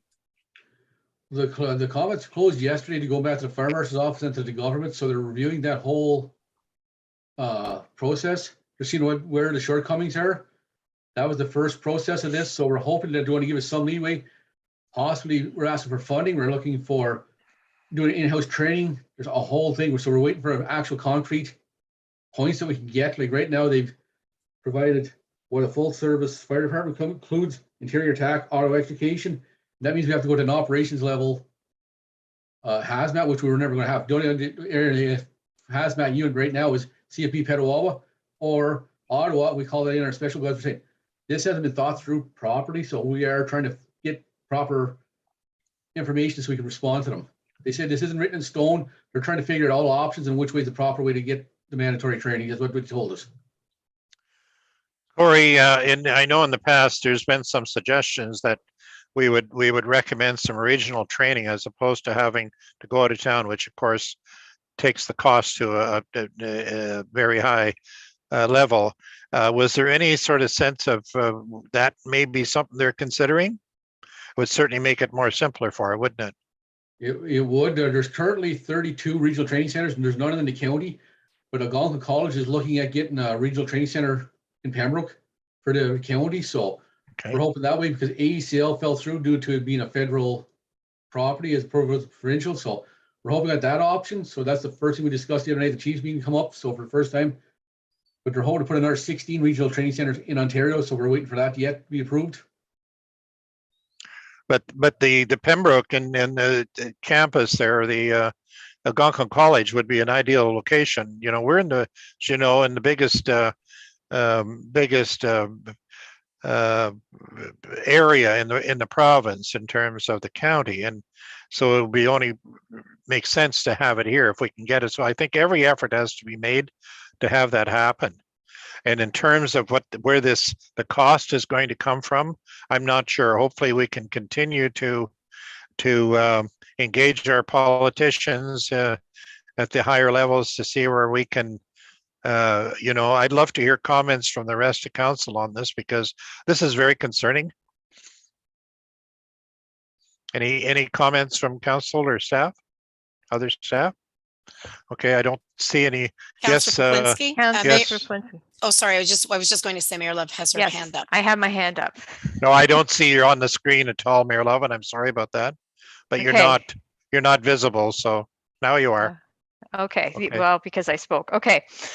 One of the biggest challenges that we're having is that this is being rapid fire rolled out with very short timelines. I attended the session that the Solicitor General did on firefighter certification, as did the CAO. When pressed about who they consulted with, who did you consult with about firefighter certification? They consulted with AMO staff. That ultimately was the answer. So, I mean, AMO staff is great, do not get me wrong, but what they didn't consult with is small rural municipalities that have volunteer fire departments. None were consulted with. The last time they brought this round, I believe there was one fire department that was part of the consultation that could be considered small rural.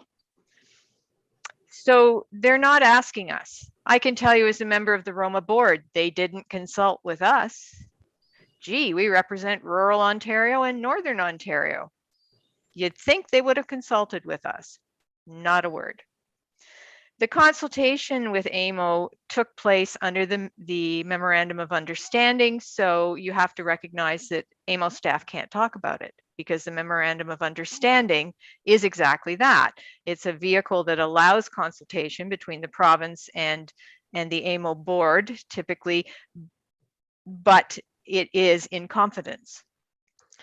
I would imagine if they had consulted with the Roma board, I would also be unable to talk about it because it would be under the Memorandum of Understanding. So consultation has been seriously lacking in this. The first time around, and now the second time around. One of the key problems we have is that our community risk assessment is what's going to determine what services we must provide. Whether we choose as a council to provide that service through our fire department or not, these will be the services that we must provide. So what we were told in this session was that if you don't provide it, you will be expected to contract it out. So council is responsible for fire services, and councils across the province have always made the choice, ranging from municipalities that have no fire service through to municipalities that have full fire service, combined fire departments where some are full-time and some are volunteer, and right up to municipalities that have full-time fire departments.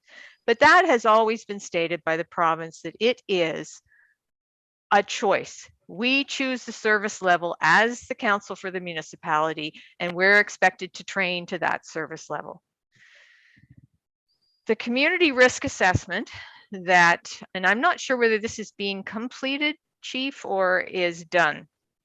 It's going to determine what we are expected to provide to meet the risks in our community. Well, if you look at our community, we have a hospital. We have a seniors facility. We have high schools and public schools, and we have facilities that are going to require us to do internal fire going into a fire situation. So we don't have surround and drown as our level of service. These things are going to mean that we're going to have to provide that level of service, and we're going to have to train to that level of service based on the requirements that the fire marshals that they're setting out in this regulation. We have highways running through our municipality. Guess what? Vehicles get in accidents on highways, not just cars. Right now, we do extrication at what we've identified as a basic level, and we're equipped and trained to do that. But we couldn't lift a transport basically with what we've got. If the community risk assessment determines that we're doing extrication, it doesn't mean we're doing what we as a council have chosen to do now as the service we deliver. It means we're doing extrication, the whole kit and caboodle, which means we're going to have to train for it all and equip for it all. So I'm very concerned that the way this has been set up, there's been no consultation so that we could express this directly as rural municipalities to the province so that they had a clear understanding of the challenges that they are imposing on us. And I'll say imposing on us because our fire service works right now. Our firefighters are well trained, they're well equipped, and they do a great job. This is being imposed on us. And I'll take the flack for saying that, but that's the reality. And there's no funding that's coming. They're very clear about that. So in this process of transitioning us from where we are, which we feel comfortable is a very good place, to where they want us to be, we're not really being given any say. So to me, this is like the province mandating fire service based on the risks that are identified in your community. This is taking away the decision from council. We're not going to be choosing a level of service. That community risk assessment is going to be identifying it. And small rural communities, and I will mention Headclare Mariah, which has a big highway running through it and no fire department because that's the level of service they've chosen, are going to be responsible for extrication. Ooh. And they're going to have to pay somebody to do it for them. That's where this is headed. If you don't do it, you're still going to be responsible. You're going to have to contract it out. I came away from that session very, very perturbed and very worried about the community risk assessment, what it's going to identify, and with a very strong sense that it's going to tell us we must be a full service fire department.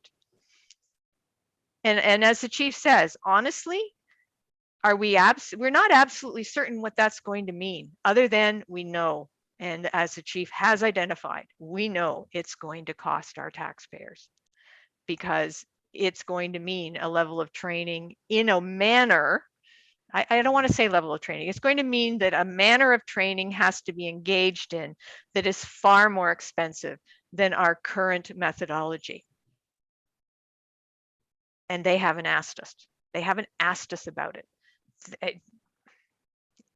My frustration is probably apparent. But that's where we're at. The CAO did put a submission in. We're supporting Bonnechere Valley. We're trying to all get behind one submission as much as possible and support our municipalities in our area, and the key messaging is it's super important that, number one, whoa, halt. Let's do some consultation, because this is not going to fly. It's not going to work. It's going to cause us grief. But there are many other points in the resolution that was approved by Bonnechere Valley that we've supported. And the reason why this was done so quickly is the deadline was yesterday. So there wasn't a lot of time for us to even get together and get a strong sense of what specifically we're objecting to.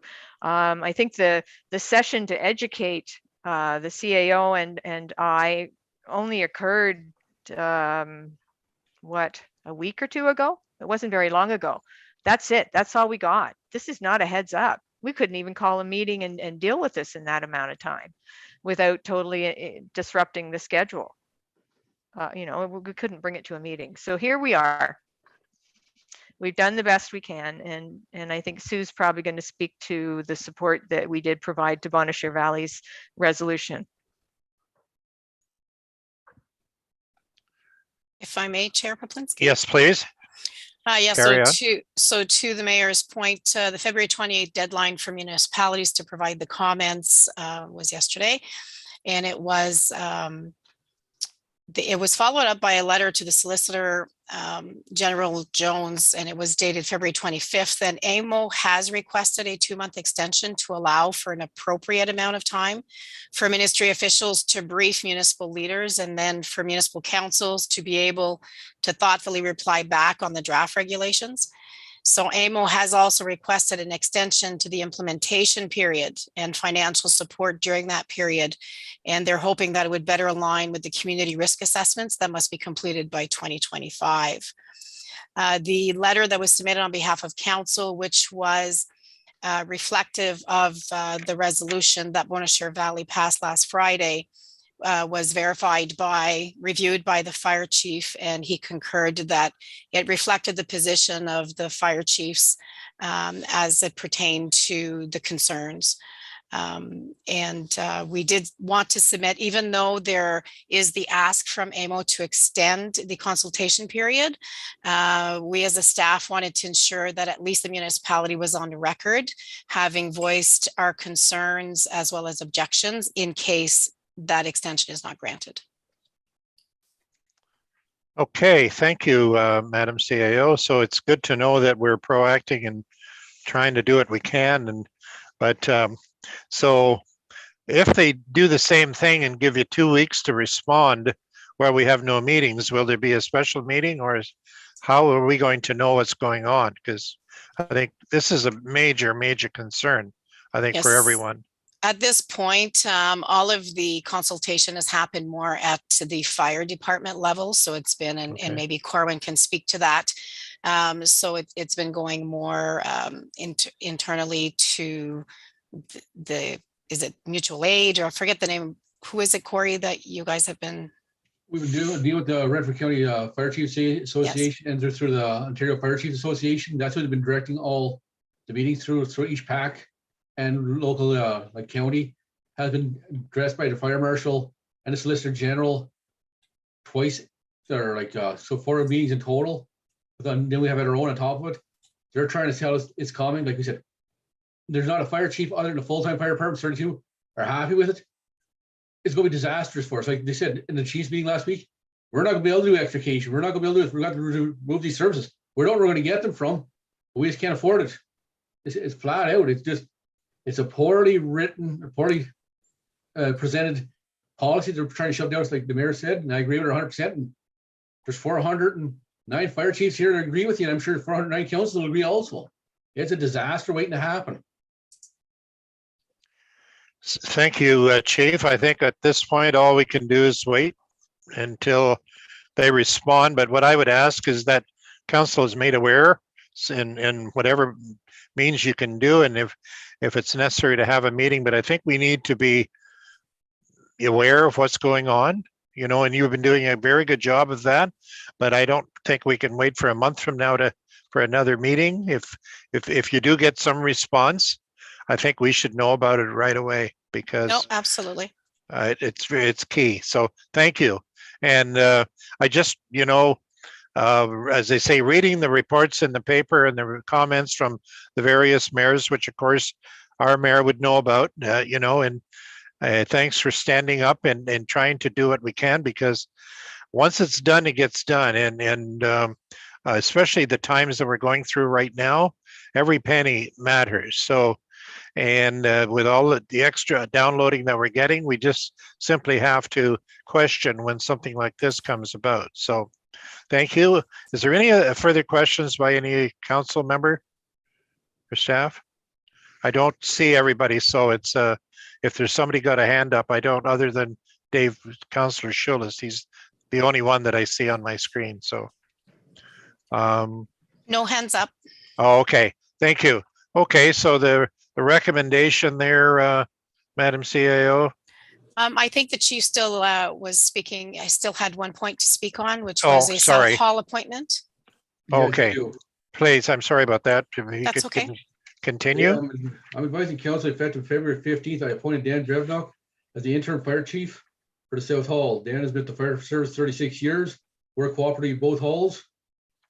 An appointment by bylaw, Mr. Drevnock as deputy for the South Hall will be before council for approval.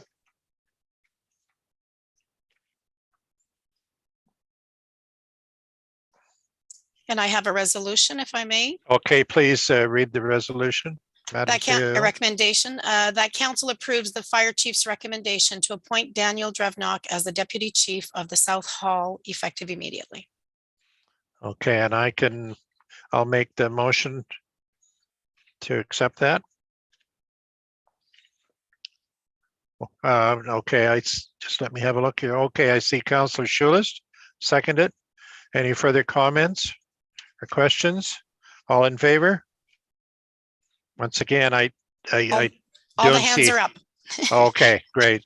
Thanks for the assistance, because I know we got some challenges, you know, with the system, but it's if I don't see the hand, it's very difficult to respond. So thank you for intervening. We'll move on to 9.13 and pages 53 to 72.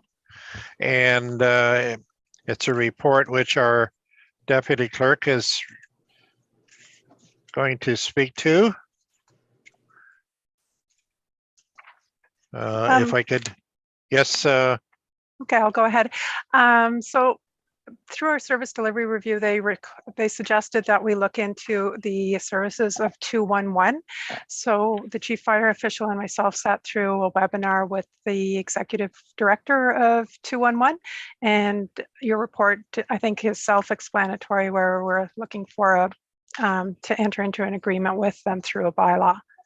So if there's any questions between Corey and myself, I will try to answer them. He also did offer to provide a presentation to council if they thought it was necessary.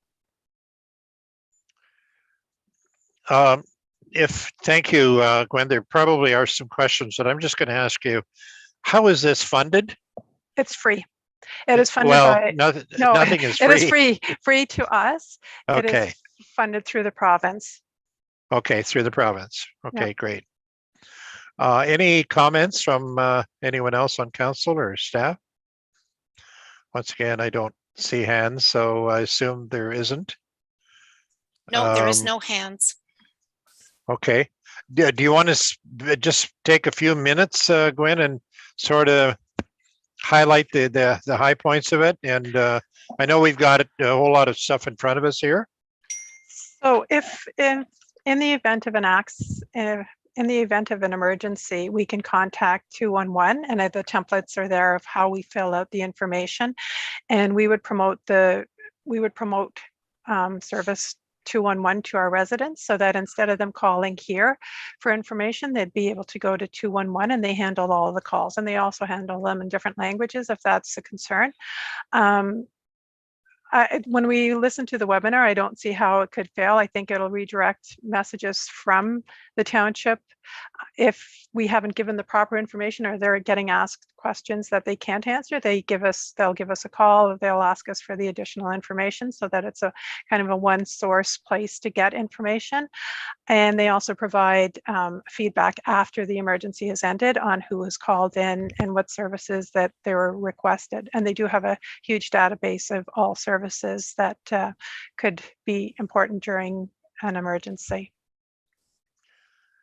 I would assume that we'll be doing, if this is agreed to by council, we'll be doing some information on our website, informing the public about it. Yes, absolutely. Great, thank you. Any other comments from council or members of staff? Once again, don't see any I hands don't up. see any hands up. Okay, I think we need a resolution on that. Yes, I do have a recommendation through the chair. Okay, could you please continue? That council approve a service agreement between Community Navigation of Eastern Ontario 211 Eastern Region and the Corporation of the Township of Madawaska Valley, and that the emergency response plan be amended to include the agreement. Okay, can I have a mover and a seconder? Of Councillor Wilmer's Once again, hand. I see, okay, I see Councillor Schulis's hand up, so he's making the motion. And second by Councillor Wilmer, is it? Yes. Okay, any further comments or concerns? Don't see any hands, so we'll take a vote on it. All in favor? Motion's granted. We have 9.2 correspondence and information, pages 73 to 74. It's a letter from the Solicitor General dated February the 3rd, 2022 regarding the Community Safety and Wellbeing Plan. And Yeah, I can speak to that through the chair. If you'd be so kind.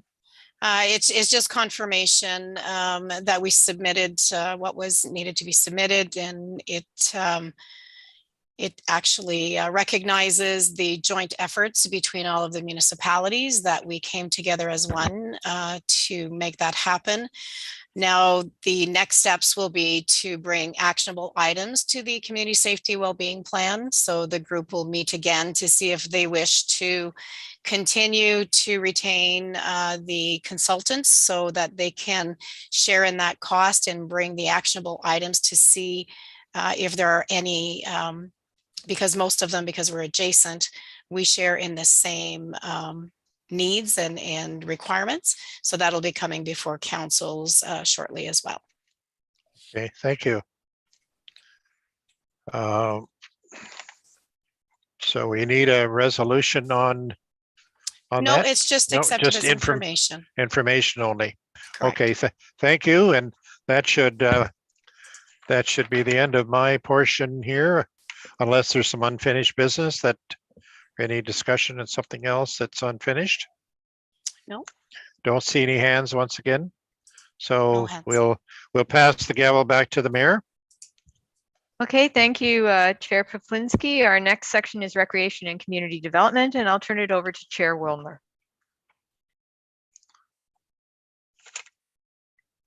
Thank you very much, Mayor Love. Okay, we have, there's Hannah. Welcome, Hannah. We just have two items on our report today. And the first one, it's not included in the minutes, but I think you received a separate report on the children's play structure, or it should have in your package.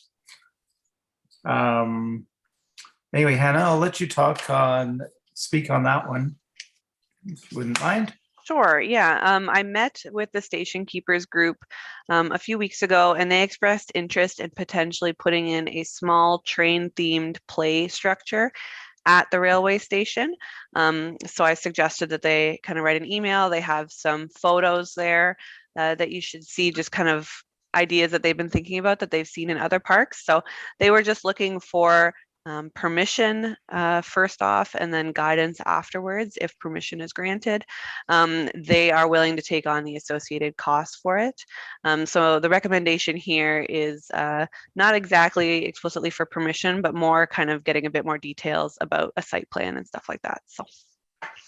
No, I think it's a wonderful initiative of theirs. I would like to see a site plan because we have to be recognize that other events are held on that property, and I would hate to see it sort of disrupt an event like Taste of the Valley or the Artisans event. So I think it's wonderful and would be a great addition, but we really need to see where it's going to be spaced, and it's terrific that they are taking on the costs.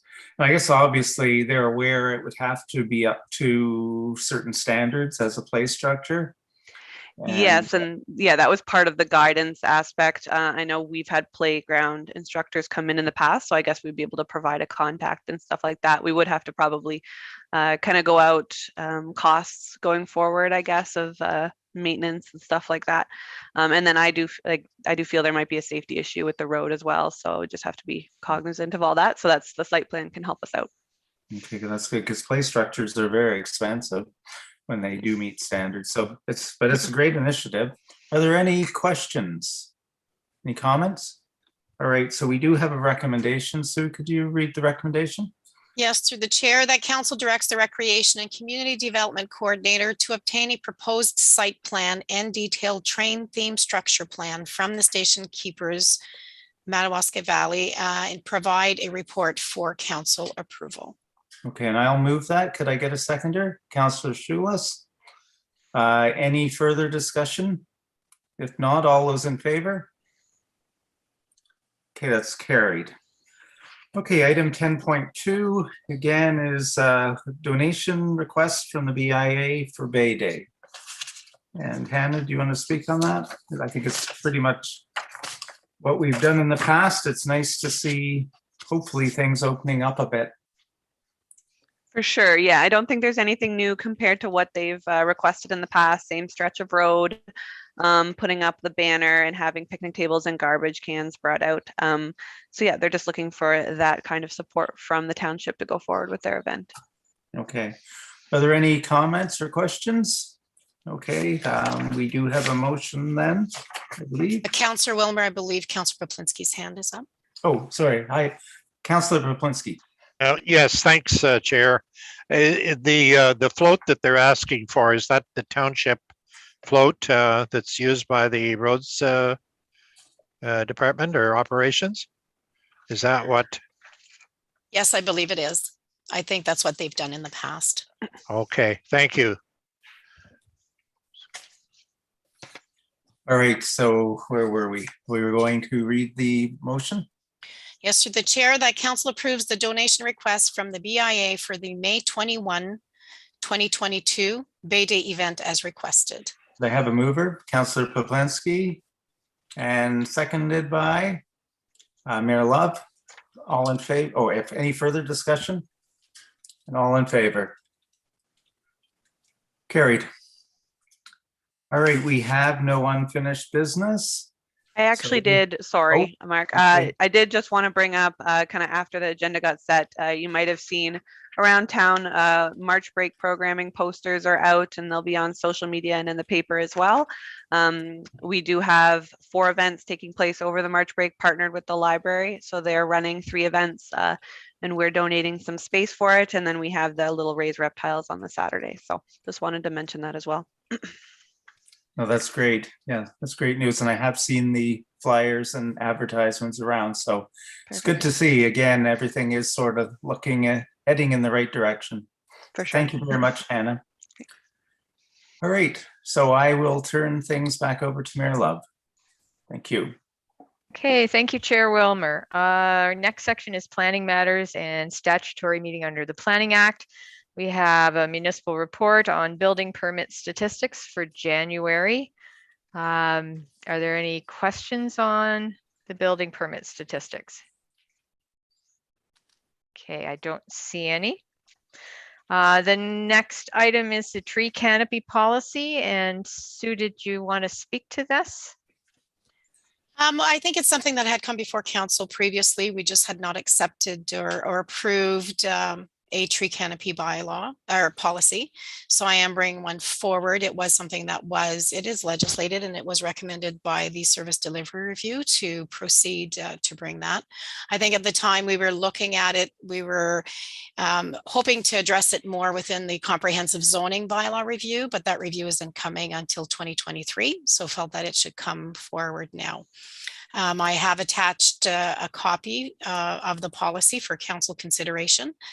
It will come back as a bylaw to amend our corporate policies to accept this tree canopy policy as G10 in our corporate policies. And I did identify that it does meet one of our strategic plan objectives, which is under H8, to support any sustainable growth of the community with a focus on preserving the rural nature, water quality, green spaces, and neighborhoods. So unless you have any questions for me. Okay, thank you, Sue. Councillor Fuflinski. Yes, thanks, Mayor Love. My questions, I looked at this, and of course I looked at definitions, exactly what the natural vegetation, tree canopy and all that means. I'm just wondering, are we going to consult with other townships that have already done this?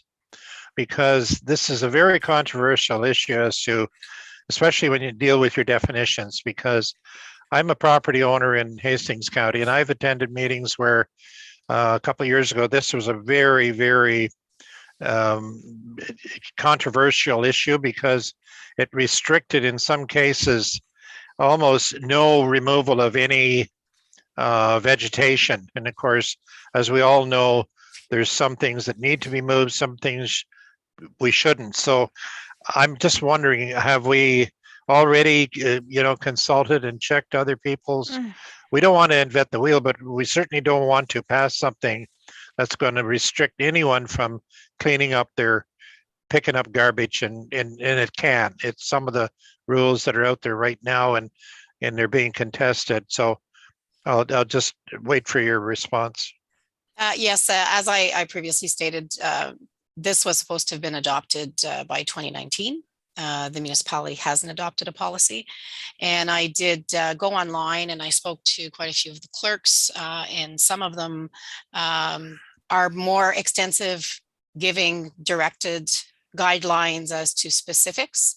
Our tree canopy policy is more vague, linking it with our zoning bylaw and the amendments that we'll be making through there. I also went on, E4M was also at one point advising some of the municipalities and doing some policies for them. And the definitions came from the province that I used in the policy that we have. So yes, we did consult quite a bit with other municipalities, and because most municipalities had already adopted a policy, they're all online and accessible as well. Okay, thank you, Sue. And this policy doesn't restrict or lay down any specific rules. It encourages the protection of natural vegetation.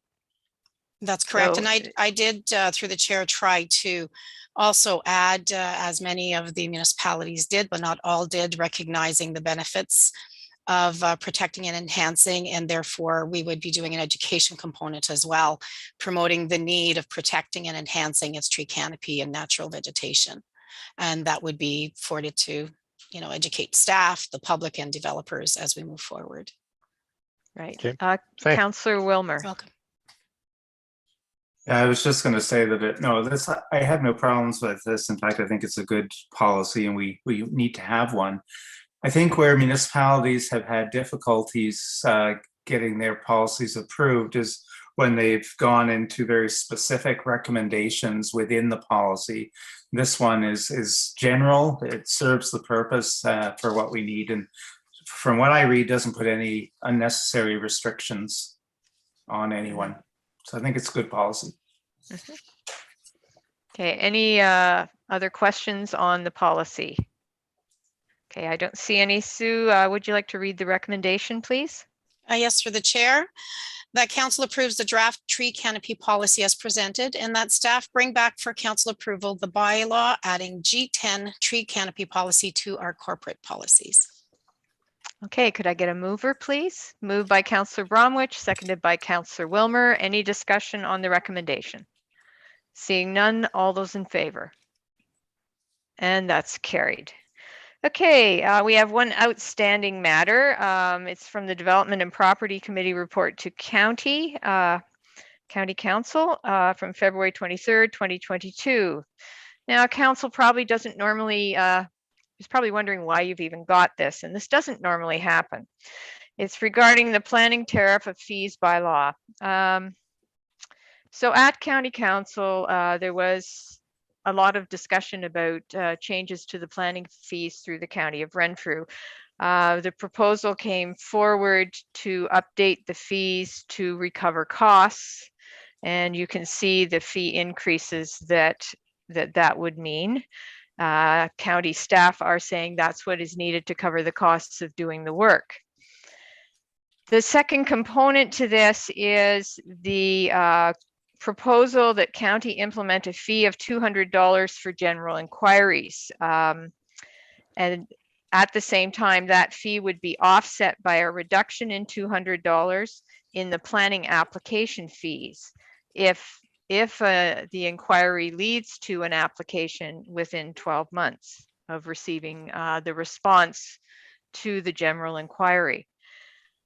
General inquiries up until now have been free. Wow, free is an interesting word. They've been free to the person making the general inquiry, but the reality is that staff have identified that it takes approximately 300 minutes of staff time to respond to a general inquiry, with a response that offers guidance, and that they figure that probably costs $300. But since there's never been a fee before, and to bring a fee proposal in line with other municipalities and what they charge if they charge for it, the recommendation was that it be $200, but basically it be refundable, or it's like a deposit on your application. This caused a lot of dissent at County Council. There was not a unanimous agreement that yes, we should do this, or no, we shouldn't. And a motion on a recorded vote was put forward that we take this back to our councils for input. We don't do this normally, obviously, but here we are. So I brought you the information, and I guess I am seeking your input on this. Recognize again, planning is supposed to be revenue neutral. What you charge is supposed to be what it costs. So here we are. Any thoughts on, I'll break it into two parts because I think it's easier to address. First off, the increases in the planning fees that are proposed based on what county staff feel is the increased cost to provide those services. Does anyone have any comments, questions, concerns about that? Councillor Poplinsky. Thanks, Mayor Love. My concern is that if we charge someone to speak with them, then where do we draw the line? Is it only related to planning matters? Is it going to be over dump issues? Is it going to be over other issues? So I'm somewhat hesitant to approve this sort of thing. I would like to see that we would be able to capture it all in our permits themselves. There's going to people have very minor questions, and they may not decide to go into a development where then they could take advantage of that prepayment. But I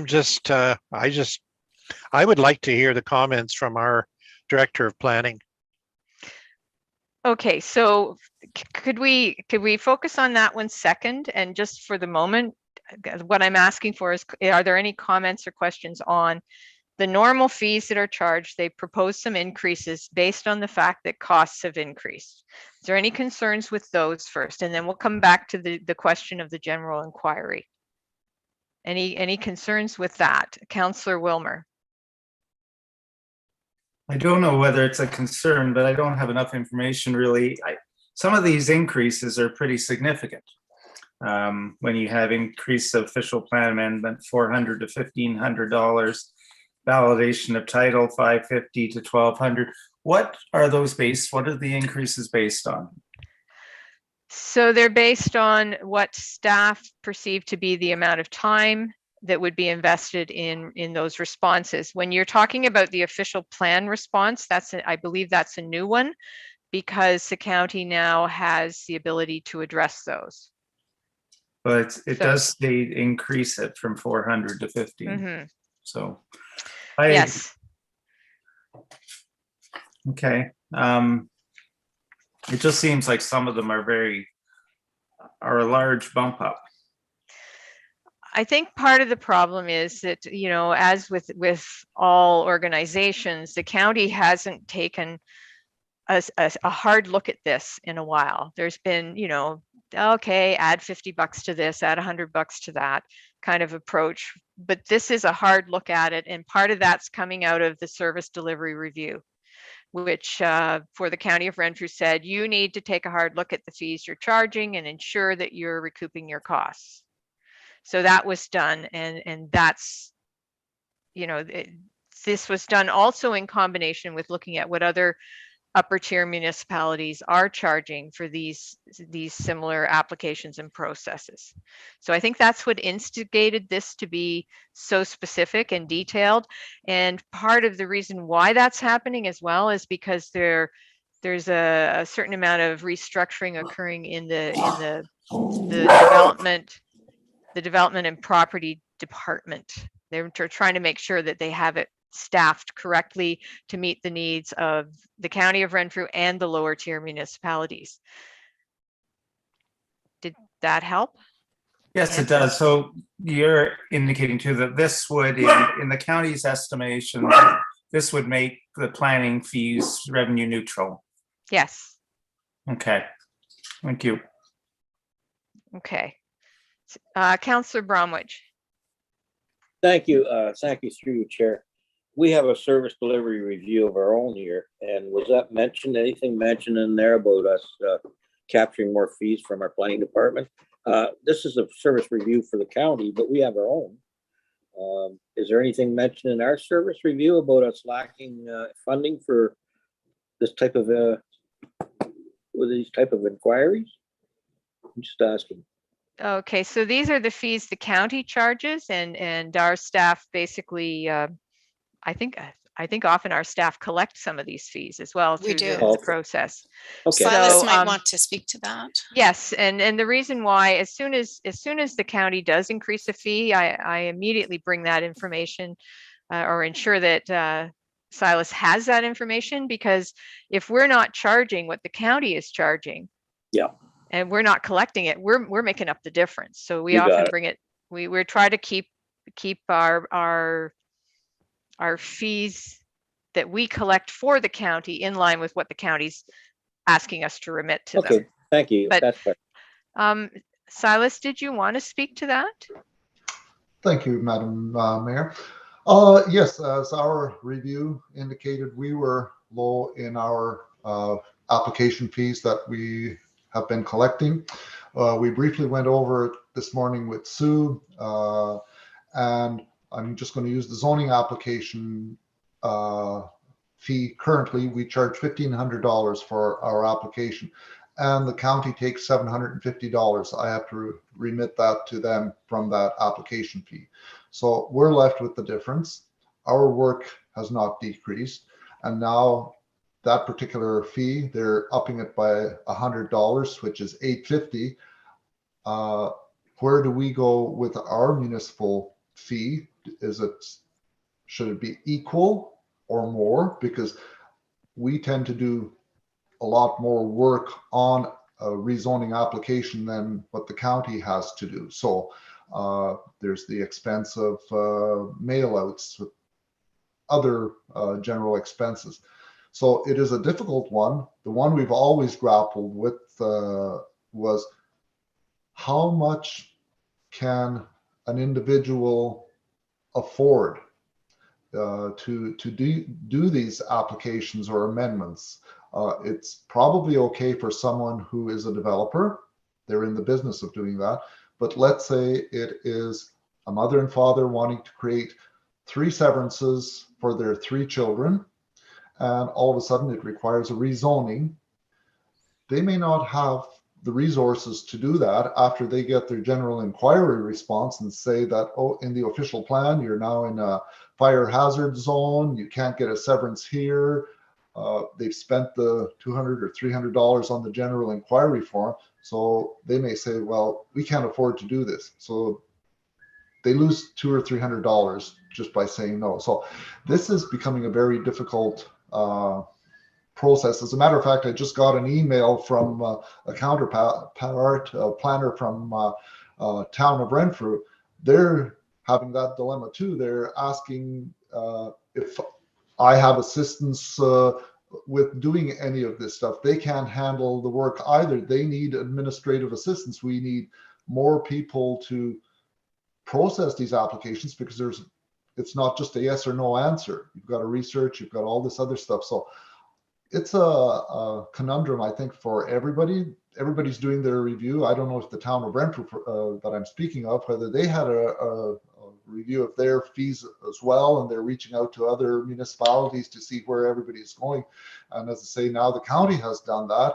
And so it's coming at us like a freight train out of control from all levels. So I don't even know how to answer this. Yes, if it's a $50 or $100 increase, probably that is still doable. But when it, like Councillor Wilmer said, the one fee going up from $400 to $1,500, where does it stop? I'm not sure. So council has a tough decision on this one, or how to respond to the county's fees.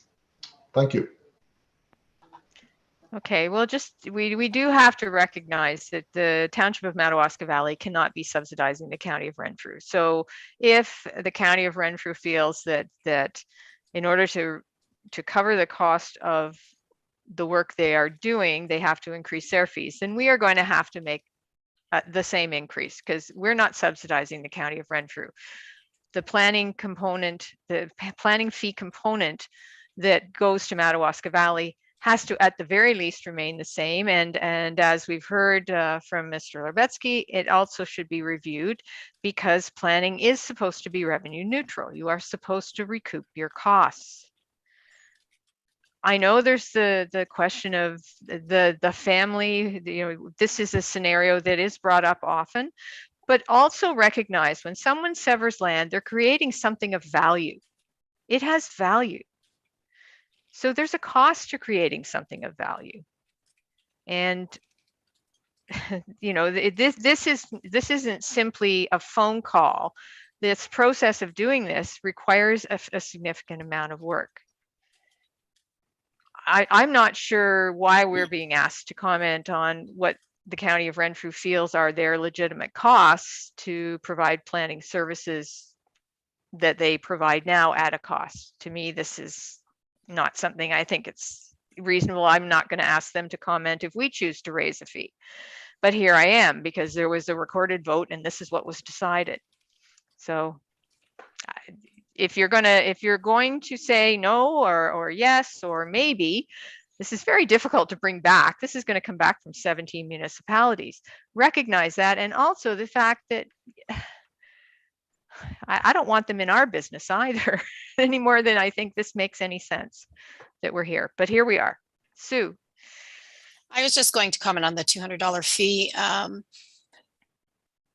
So a $200 fee that is deducted if you move forward to the planning makes sense. And I think what it does is it reduces the inquiries that come forward that never proceed after inquiry.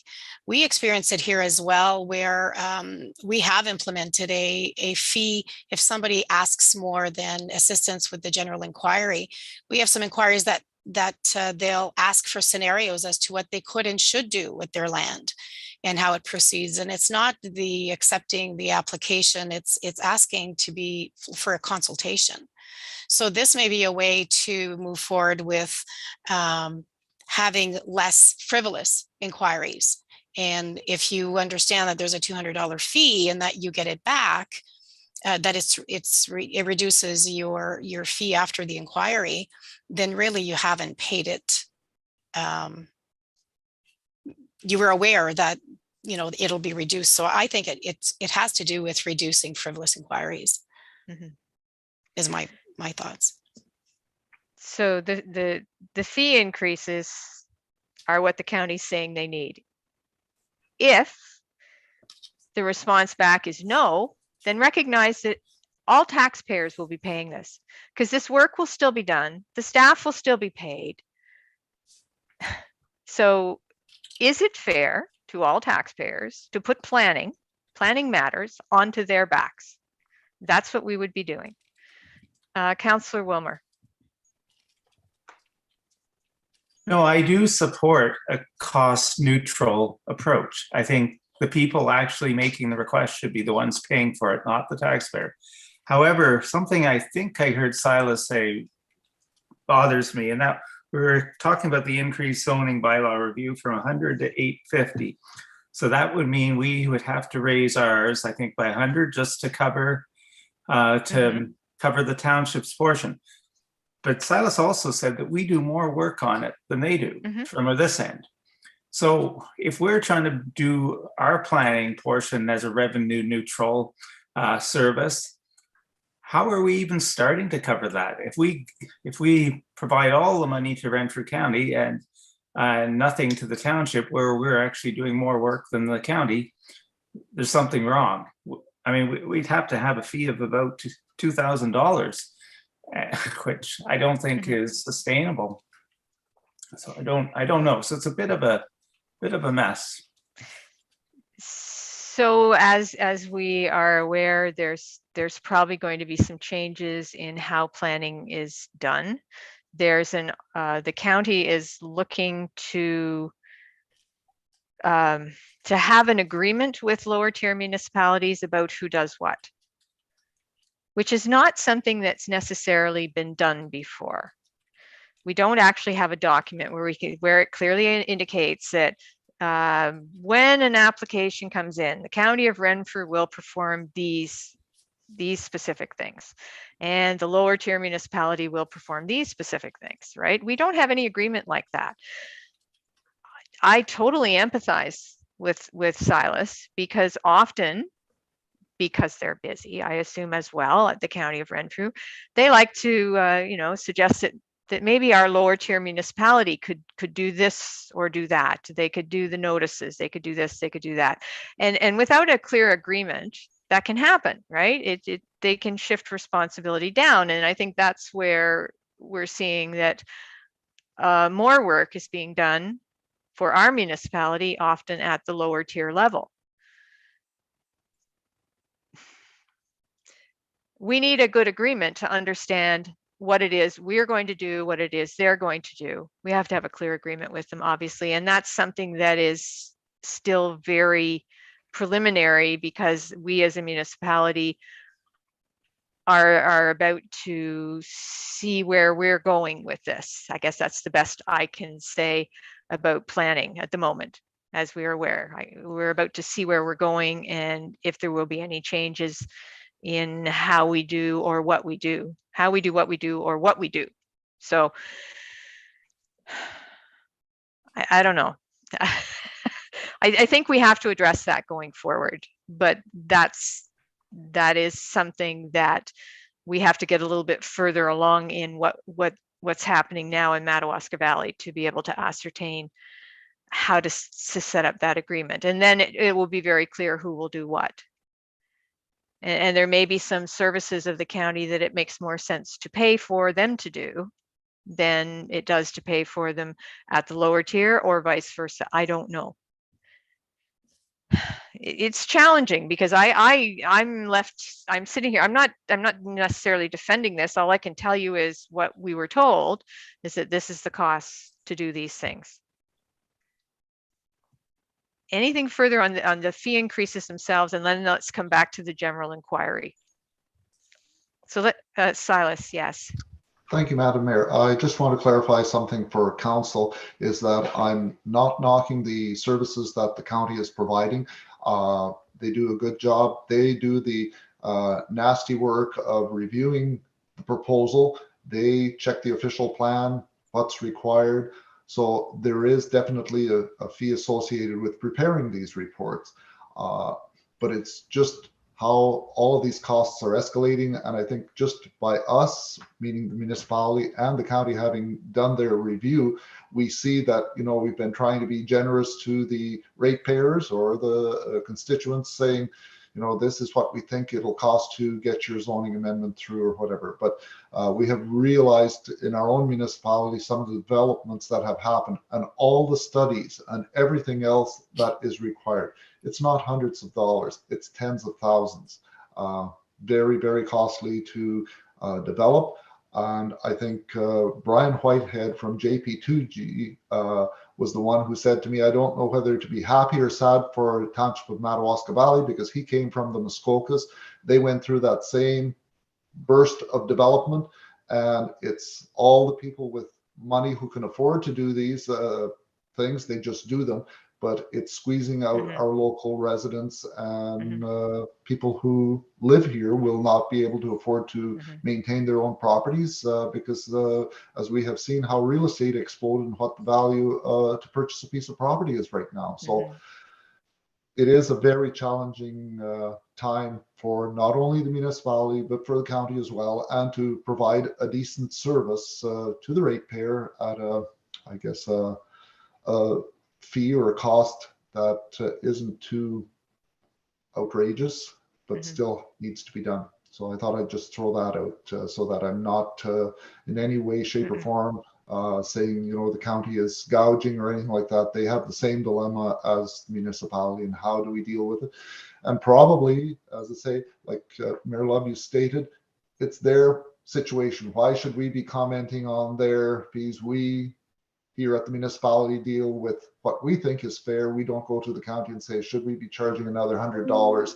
Let them decide what they need to do, and we need to, you know, take that into consideration, what they decide, and adjust our cost to process an application accordingly. And that's, I think, all we can do. Thank you. Thank you, Silas. I appreciate your words on that, and certainly recognize that there's a lot of expertise between certainly on our local level and also from the county of Renfrew. If there's no strong feelings per se about the fees themselves, other than, of course, no one wants fees to go up, but the reality is, let's come back to this question of the general inquiry. Understand that a general inquiry is not just a phone call. A general inquiry is a process. So, you know, phone calls are still answered. There's no fee for that. But the general inquiry is that first step when they think they've got what they need. They think they can do a certain project, and they submit that to the county. Up until now, that's been assessed on a very preliminary basis, and a report comes back to that person, and that's been done for free. Now, for free, again, I come back to free is a word that's interesting, because that still gets paid for through the county levy. So we are all paying for that.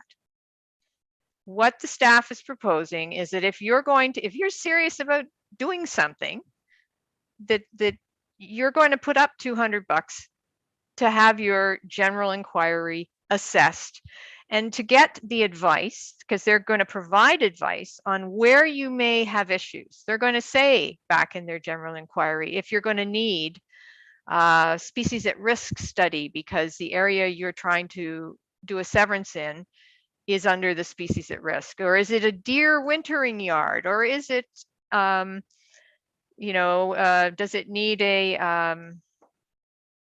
oh gosh, I can't think. Anyway, is it too close to a gravel extrication, whatever. They're going to tell you all those things coming back so that you can better hone that application so that your application is more successful.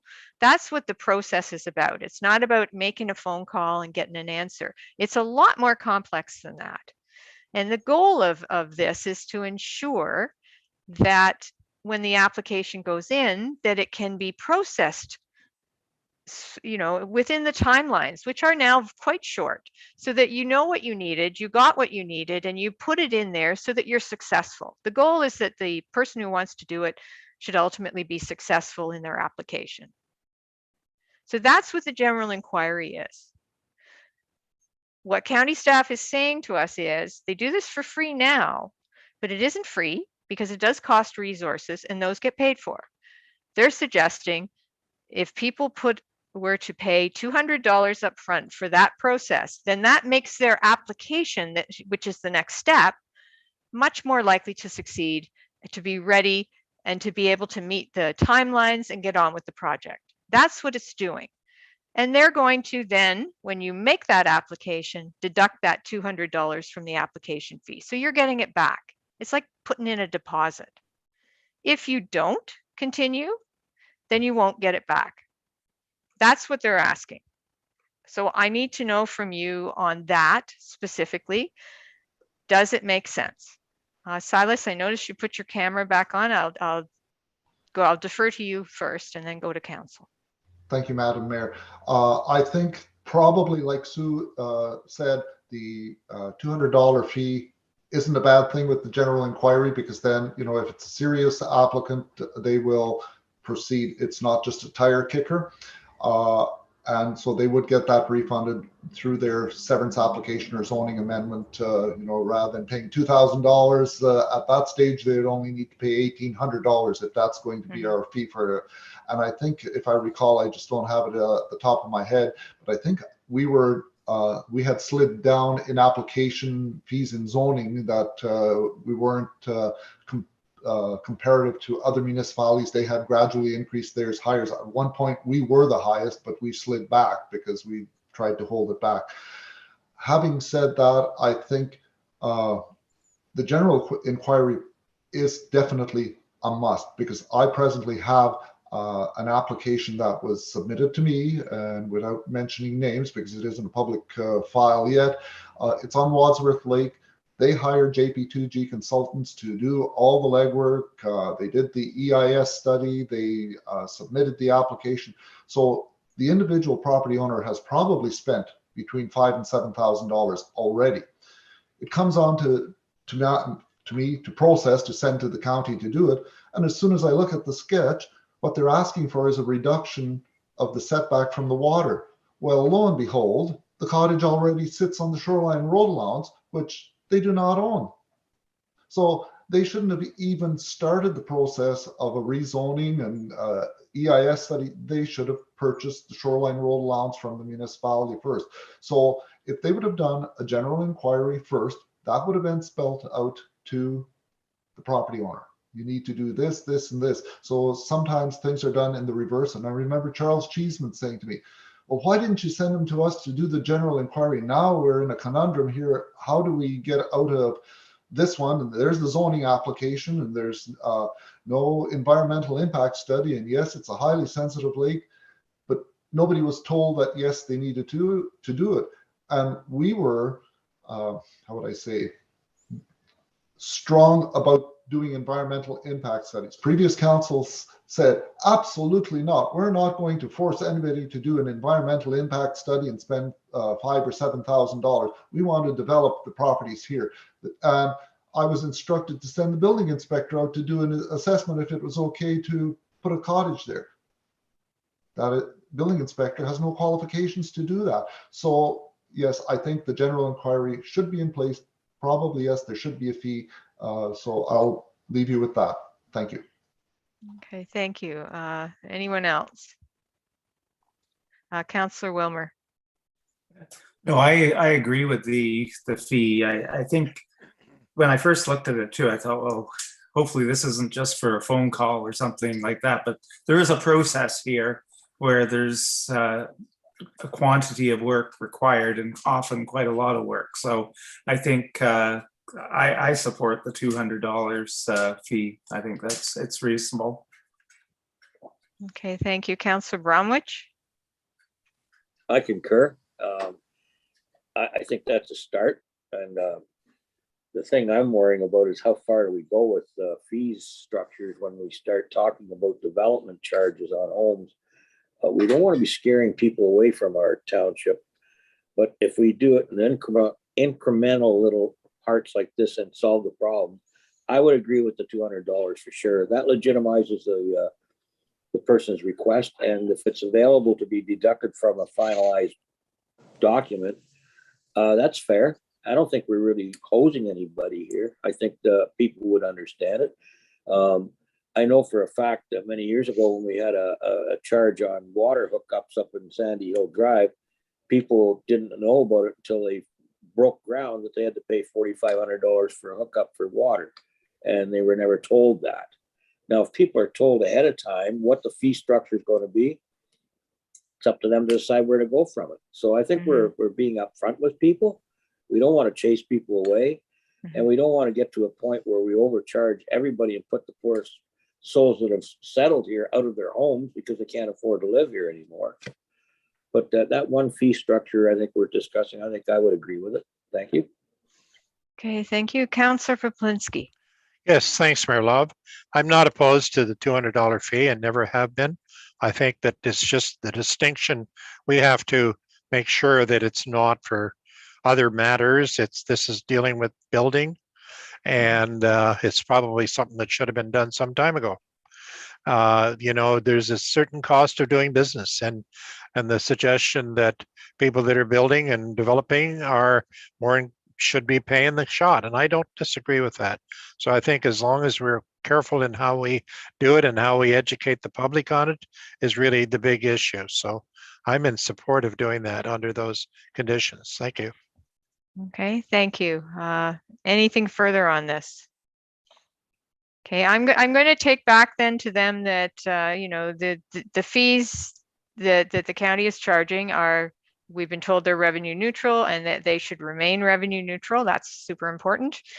And that there's not an objection to the $200 fee for the general inquiry, only so long as it then becomes something that's deducted from an application, that it remains linked to that.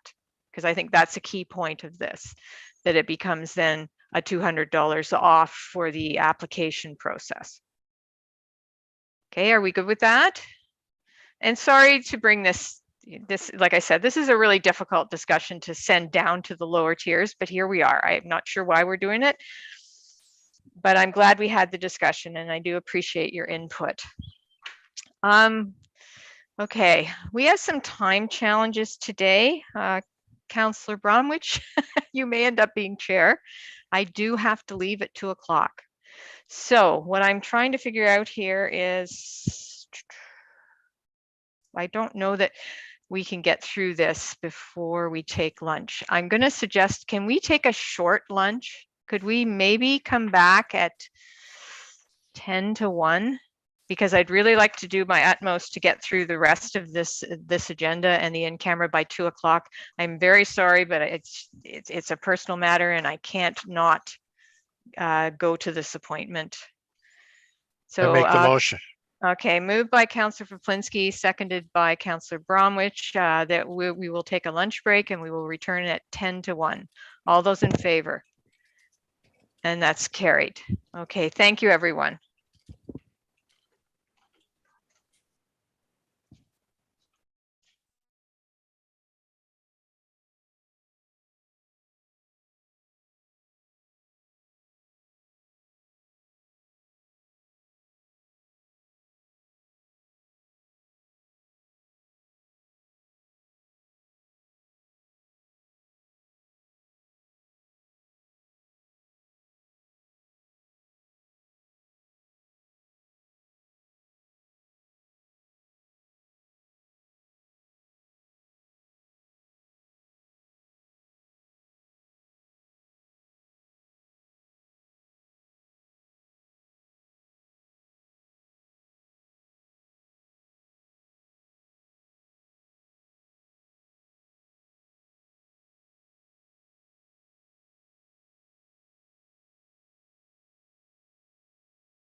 We're still live streaming, just so you know, Councillor Bromwich.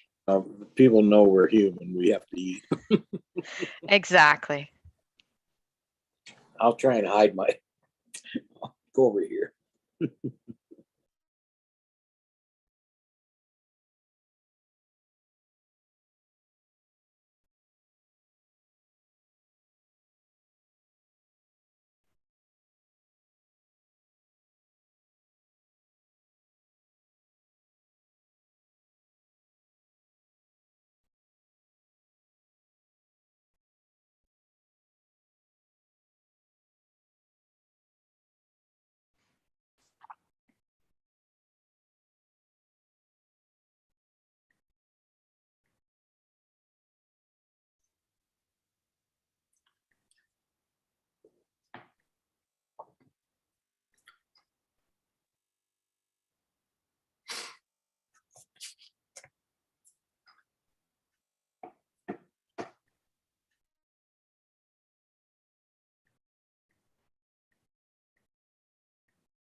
Okay.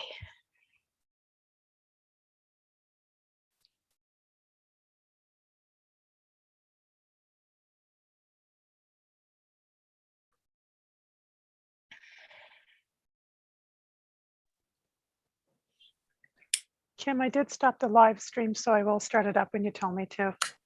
Oh, okay. I thought it still says live on my thing, so it was the only reason why I forewarned Councillor Bromwich, who was eating. Okay, so we have oh, I don't have everybody. I'm missing Dave. Whoops. Whoops. Harold.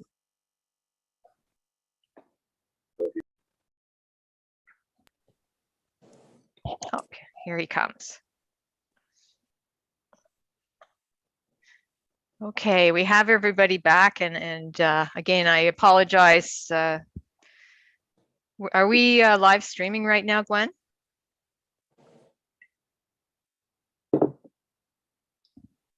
Yes, okay, we are live streaming. So I will call the meeting back to order. We did complete the planning matters. We'll move to finance and administration, municipal reports, the ad hoc committee status report. Sue. Oh, for some reason I can't hear you. Can you hear me now? Yes. Okay. So this is more a housekeeping item. We just wanted to bring back to council. So we've had a couple of ad hoc committees. Some of them have met their mandate. Some of them we haven't met, just to ensure, because ad hoc committees are to address specific situations or subject matters. If they're not they're not intended to address other or ongoing issues. Once the purpose has been fulfilled, the ad hoc committee should be dissolved and the issues brought back to the council committee. So there were a couple of committees. So the municipal lands review. So we reviewed municipally owned lands and gave direction to staff to declare specific parcels as surplus or retain or investigate future uses. So I've outlined some of the outstanding matters. Those will come back to council. So as you know, the 400 acres was recommended to sever. It's now on hold until we receive an approach with Pynchon as for the feasibility study to see how much land would be required for that. And then the other areas where council were to declare a surplus, some of them are identified as site visits. So we'll bring a report back to council committee to say what those lands were, what date we propose when snow is gone to do those site visits, as well as it was identified properties that we might need to have some market value done. So as staff will discuss on Monday who follows up with that and bring that back to council. Wanted to highlight as well. So Gwen, as the deputy returning officer, wanted to highlight the Restricted Act. The lame duck could be in place August 19, 2022, if 75% of council has not filed their nomination papers, and that restricts the sale of land, which with a value greater than $50,000. So just to keep that at the forefront. So this committee basically has met its mandate. The rest of the recommendations and discussions will come to Committee of Council, so that the recommendation is that the ad hoc committee for municipal lands review has fulfilled its mandate and should be dissolved, and all directions and updates brought to council in committee.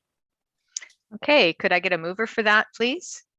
Moved by Councillor Bromwich, seconded by Councillor Wilmer. Any discussion on the recommendation? Seeing none, all those in favor? So the next committee And was that's carried. oh, sorry. Okay, go ahead, Sue. The next committee was the Building Condition Assessment Review, and it has met its mandates. I did forward to council so that you have it for budget. Just the spreadsheets that were discussed so that it was identified that we're shovel ready for funding. One sheet is for energy retrofits, one is for all the buildings for accessibility. The other one is for consequence and repairs, and I've asked the operations manager to discuss that with his staff so that we can identify for council which ones can be repaired in-house, which ones have to wait for funding, and which one will be part of capital. So my recommendation is that the ad hoc committee for building condition assessments has fulfilled its mandate and should be dissolved, in all directions and updates brought directly to council and committee. Okay, can I get a mover for that, please? Moved by Councillor Poplinski, seconded by Councillor Schulist. Any discussion? Seeing none, all those in favor? And that's carried. The next one was an ad hoc committee that we had established but did not initiate because the future of the lands owned by the diocese were sold prior to us meeting. So the recommendation that the ad hoc committee for the Mission House be dissolved, and all directions and updates brought directly to council and committee. Prior to you voting on this, I want to remind council, this is not linked with any future lease or the future of the building of the Mission House. This was specific to the public meetings we were going to hold. So the Okay. recommendation is the ad hoc committee for Mission House be dissolved, and all directions and updates brought directly to council and committee. Okay, could I get a mover for that, please? Moved by Councillor Bromwich, seconded by Councillor Wilmer. Any discussion? Seeing none, all those in favor? The And next that's one, carried. sorry, Mayor Love. He's determined to not let me say, and that's carried. Okay, carry on, Sue. I'm trying to get through before too. I know. The ad hoc committee was established for communication, marketing, and promotion to review and develop a community strategy and provide cohesiveness in marketing and promotion of the township. So this committee is still active, and I've been advised that at the January meeting, members agreed to continue to meet monthly to further discuss communications and marketing, as well as finish the draft communication strategy. So I don't have a recommendation to dissolve this committee, but I wanted to let council know that this was still an ad hoc committee that was that was doing some work. Okay, Sue, is there any, I'd like to request an interim report, or could they update us on what they've been doing and maybe give us some sense of a timeline for when they'll be ready to present a final report to council? I think we need an update to be aware of what they've been engaged in, and that would just be nice. So maybe that could come to the next council and committee meeting. Okay, I just wanted to remind council there had been a staff change, and then with COVID, there had been a period of time where the committee wasn't able to meet. Exactly, but is council good with that we'll get an update? Okay, just wanted to make sure everybody was on board with asking for that update. Thank you. Carry on. Then we had the active transportation. This committee, due to COVID and lack of interest for participants, and when I say that, there had been a couple of ads put to have members of the public interested in sitting on the committee come forward. And this committee has not met as an ad hoc committee with the purpose of bringing forward recommendations for council and review. There had been, I believe, Councillor Schulist, one individual that had put his name forward that we still have should this committee regroup. So at this point, I'm asking for council direction and decision to approve the need to retain the ad hoc committee and direct staff to advertise again to determine interest to participate on this committee. And should there be no interest, the ad hoc committee will be dissolved and active transportation matters will be reviewed directly by council. So my ask is, should we try to advertise again now that COVID is lifting to see if there's interest? And I will maybe ask Councillor Schulist. Yes. Councillor Schulis, did you want to speak to that? I do. Oh, there, I got the mute off. Yeah, no, I think we can put this on. There just hasn't been that interest. And no action has been taken. So maybe what we should do is lay this one down for now. You know, we're in an election year, and I think what we can do is revive it if, you know, with the new council. But I just don't see any action, you know, with this group at all. COVID really played a big part of it for sure. So maybe we should lay it to rest and then we can revise it, right? I mean, we can Yes. revise a committee at any point. So let's go that way. I'll put a motion on this recommendation. Okay, Councillor Schulis, I have that the ad hoc committee, that council approved the ad hoc committee for active transportation be dissolved and active transportation matters be reviewed directly by council and committee. Councillor Schulis, does Okay. that's what you're suggesting? Yep. Okay. Yep, exactly. Would you so move that then, sir? I will move it. Okay, thank you. Can I get a seconder? Seconded by Councillor Poplinski. Any discussion on that recommendation? Seeing none, all those in favor? And that's carried. Sue. Mayor Love, the last one was the Blue Box Waste Management Ad Hoc Committee. It has fulfilled its mandate. Recommendations were brought to council a few months ago. The recommendation is that council approve the ad hoc committee for the Blue Box Waste Management review be dissolved and all directions and updates brought directly to council and committee.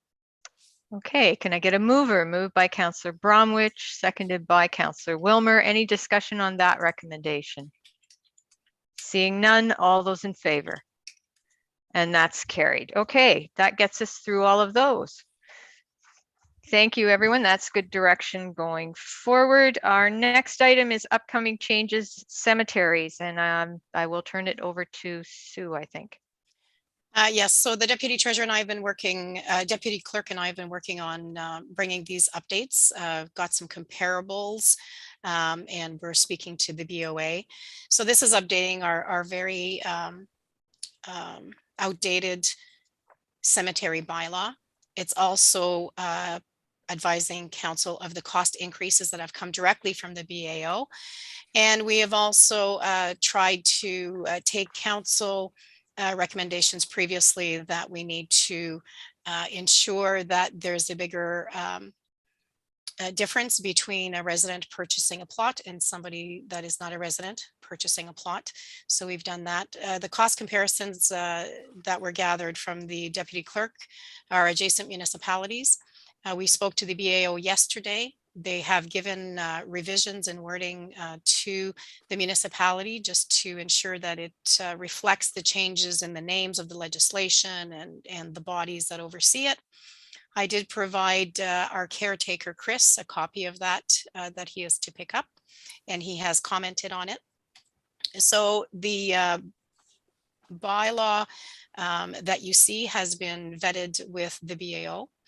The one that will come back to you will have some, not changes in the subject matter, but more logistics and ensuring that the legislative references reflect the changes the BOA just have done. So if you wanted to go to page, so page 103 of your package is the updated cemetery care and maintenance fund provided by the BAO. And then page, Sue, are you sure it's page 103? oh, I'm sorry, I'm just going by the one I had downloaded. It may not be. It is, it says at the top, yes, I'm just going by the package I downloaded, sorry. So it is basically saying that the minimum that you can charge would be $250 for cemetery care, or 40% of the total price of purchasing your plot and the care and maintenance. So what we have proposed are rates. There is a sheet, I'm sorry, I can't refer you to the page number. I think it's 111. 111. It's a table. Is it Okay. the table you're looking for? Yeah. It is the table. So the first column is the Township of Madawaska Valley costs as it stands now. Oh, no. Sorry, not that one Nope. then. Oh, hang on. So it's 112. Sorry. 112. Okay, thank you. Yes. So the first column is Township of Madawaska Valley existing costs. And you will see as you look at the Hastings Highlands and the Arnprior costs that we are less than half of the costs. So I had proposed the 2022 proposed rate reflect Hastings Highlands for the burial plot and the care and maintenance. So that doubles the rate from a total of $500 going to $1,050 for that. The burial plot non-resident was $480. We are proposing to increase that to the rate that Arnprior uses, which is $1,147.50. There is the option to reflect what Hastings Highlands has, which is $2,400. I chose the latter because it's almost triple the price right now.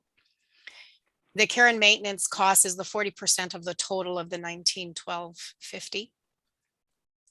The next one is the cremation plot, and we have used I have used the Hastings Highlands cost of $300 and increased the care maintenance by that 40%. And then a non-resident cremation plot, we are proposing again to use the same as Arnprior, which is $780, which is more than double as well. Okay, are there any questions for Sue on this? Councillor Poplinski. Yeah, my question is there any consideration given to, we have the resident and we have the non-resident, to basically property owners, because we have people in our community that play a very big part. They may be here for 5 or 6 months of the year. They're paying big taxes and so on. And I'm just wondering, is there any consideration for them to have a rate other than a non-resident? So Sue- do you mean, oh, sorry. Sue, is a resident anyone who's a taxpayer? How I did we believe define it? I'm just going to go to the, a resident means a registered owner of property in the municipality or a person who qualifies as a resident elector as defined in the Municipal Elections Act, or the spouse or dependent child of such an owner or resident elector. Okay, so they're covered in this as residents then. Okay. Okay, any other questions? Okay, I don't see any. Sue, did you want to read the recommendation?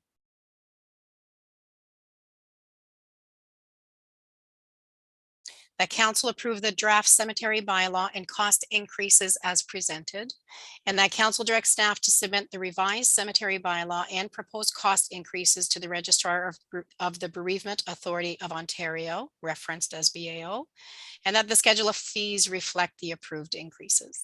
Okay, could I get a mover, please? Moved by Councillor Wilmer, seconded by Councillor Schulist. Any discussion on the recommendation? Seeing none, all those in favor? And that's carried. Okay, our next item is correspondence and information. It's a resolution from the Township of Perth South dated February 9th, 2022 regarding catch and release justice. Is this something we would like to file? This may be something specific to them. Okay, I'm gonna take it, we're gonna file that one. So that will conclude our standing committee portion of the meeting. We'll enter the regular council portion of the meeting. We have the confirmation of the minutes of the public meeting minutes of February 15th, 2022. The recommendation is that the public meeting minutes for February 15th, 2022 be approved as presented. Could I get a mover? Moved by Councillor Wilmer, seconded by Councillor Poplinski. Are there any errors or omissions on these minutes? Seeing none, all those in favor? And that's carried. Next is the regular council meeting minutes of February 15th, 2022. The recommendation is that the regular council meeting minutes for February 15th, 2022 be approved as presented. Could I get a mover, please? Moved by Councillor Schulist, seconded by Councillor Bromwich. Any errors or omissions on these minutes? Seeing none, all those in favor? And that's carried. Any business arising from the minutes? Okay, I don't see any. Let's deal with some unfinished business then. We have the COVID vaccine policy, and Gwen, can you join us?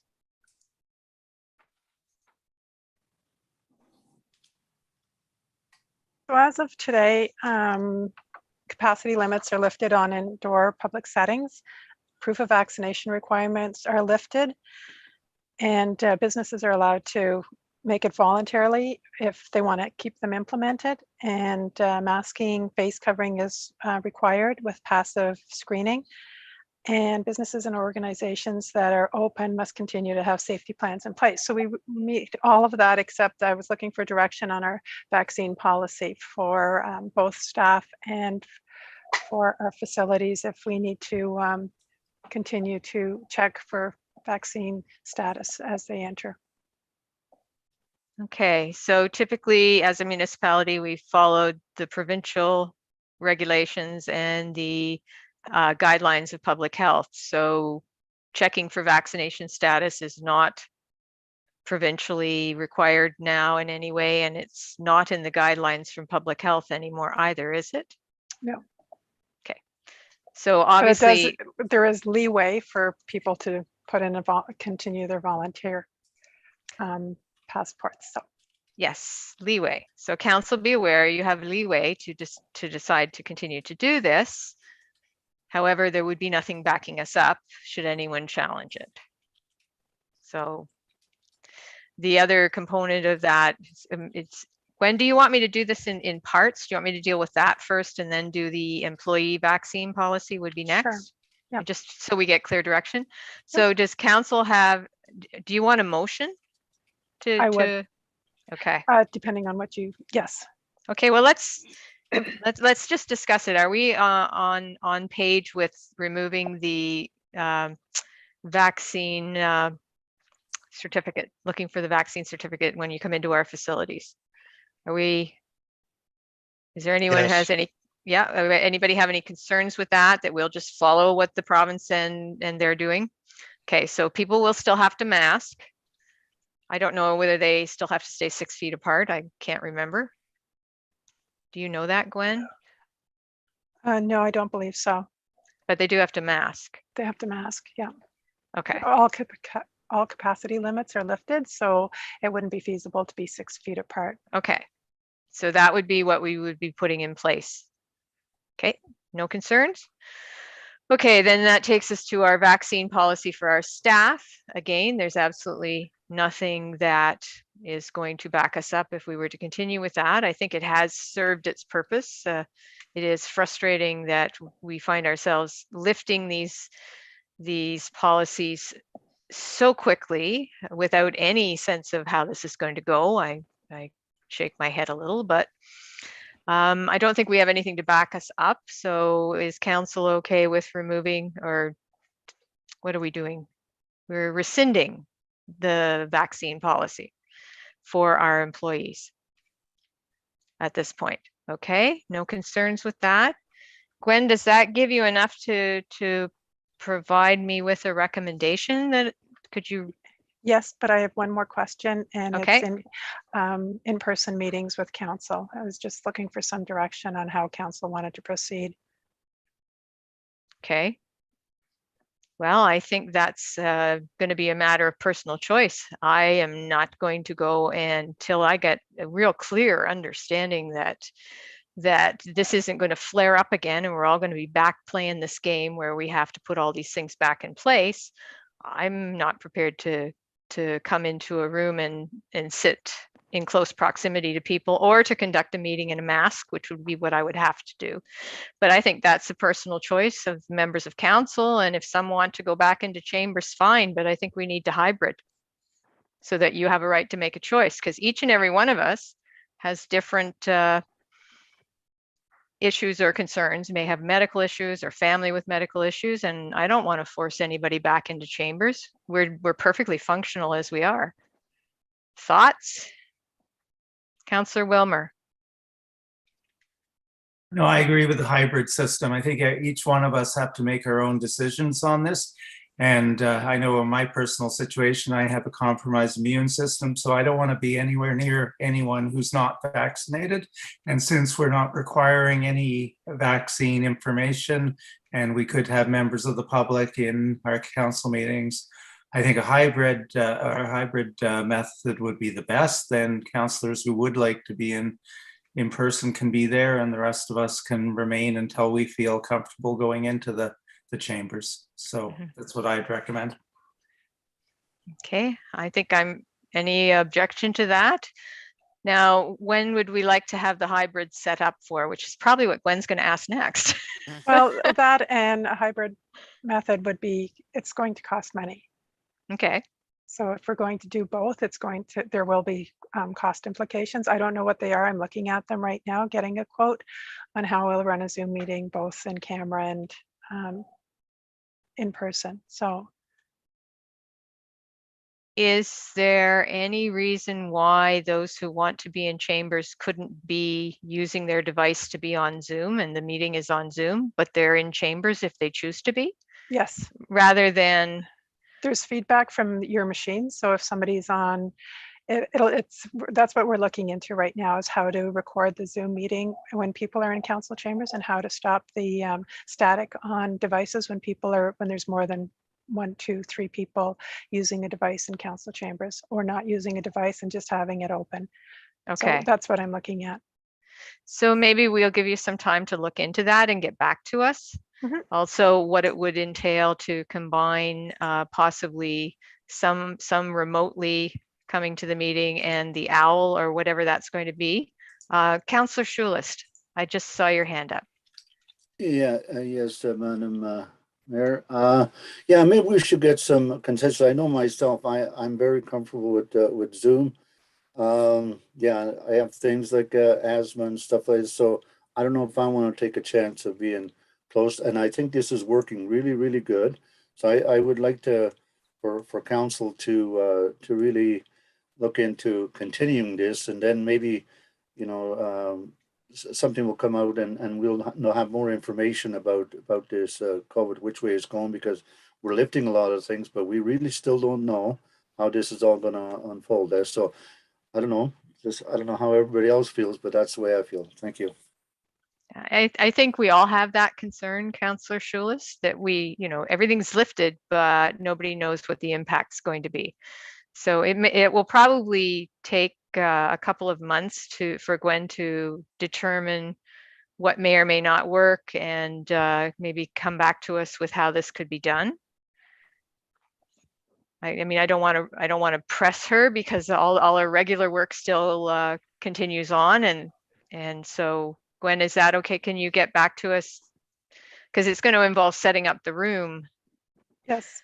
There'll be heavy lifting. No, I can do. I can bring back a report on timeframes and costs of doing both, and just the feasibility if it will work well enough for our patrons that are watching it. Right, right. Well, it's a combination of things, right? We have to weigh the various health concerns that some members have, and that, but it certainly it is critically important that we continue to be able to have our meetings watched by ratepayers, because I think we've got a lot more interest because of that. Councillor Wilmer. Well, I was just going to suggest, I haven't heard anyone on council say that they would like to go back into the chamber. So I'm wondering if we even have to set up a hybrid right now and just stick with the Zoom meeting. If it's going to cost more, because if nobody really has any intent in going back into council chambers, we may as well just keep it as is. I think it would be good for Gwen to investigate that, so that she can let us know what would be involved, and when she's ready, report back to us so that we are aware. Because if nothing happens, if everything opens up and everything's good and the numbers keep going down, that changes things, right? But we all know we've been living almost day to day in our decision making, because things change fairly rapidly. So at the moment, I think you have a good point. We won't invest anything in it, but let's just see what it would cost and have her come back to us with that. Agree with Sue? that.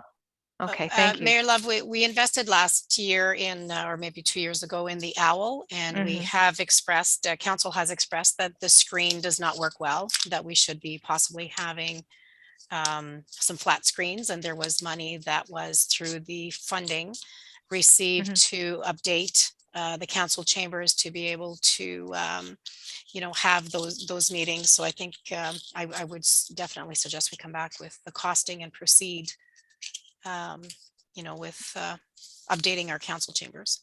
Right. Right. And we did get some funding for those screens, correct. didn't we? Yes. So can we leave it in your capable hands to get back to us with the more information, Gwen? Okay. There's one other question.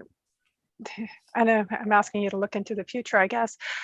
Do you think it'll be necessary to have plexiglass put between council chambers at the council desk? No. No. Okay. All right. COVID is airborne. We have to get past this plexiglass thing. Perfect. Okay. It's just going to turn us into, it's an expense we don't need. I'd Okay. rather focus on the things we do need. Perfect. Okay. Thank you. Thank you, Gwen. Now I need that recommendation, putting you on the spot. No, that's all right. The council repeals the COVID vaccination policy G-07 and the requirements to provide proof of vaccination to enter municipal facilities, and that the municipal staff continue to implement and follow current provincial and county of Renfrew district health unit guidelines. Hey, could I get a mover, please? Moved by Councillor Wilmer, seconded by Councillor Poplinski. Any discussion on that recommendation?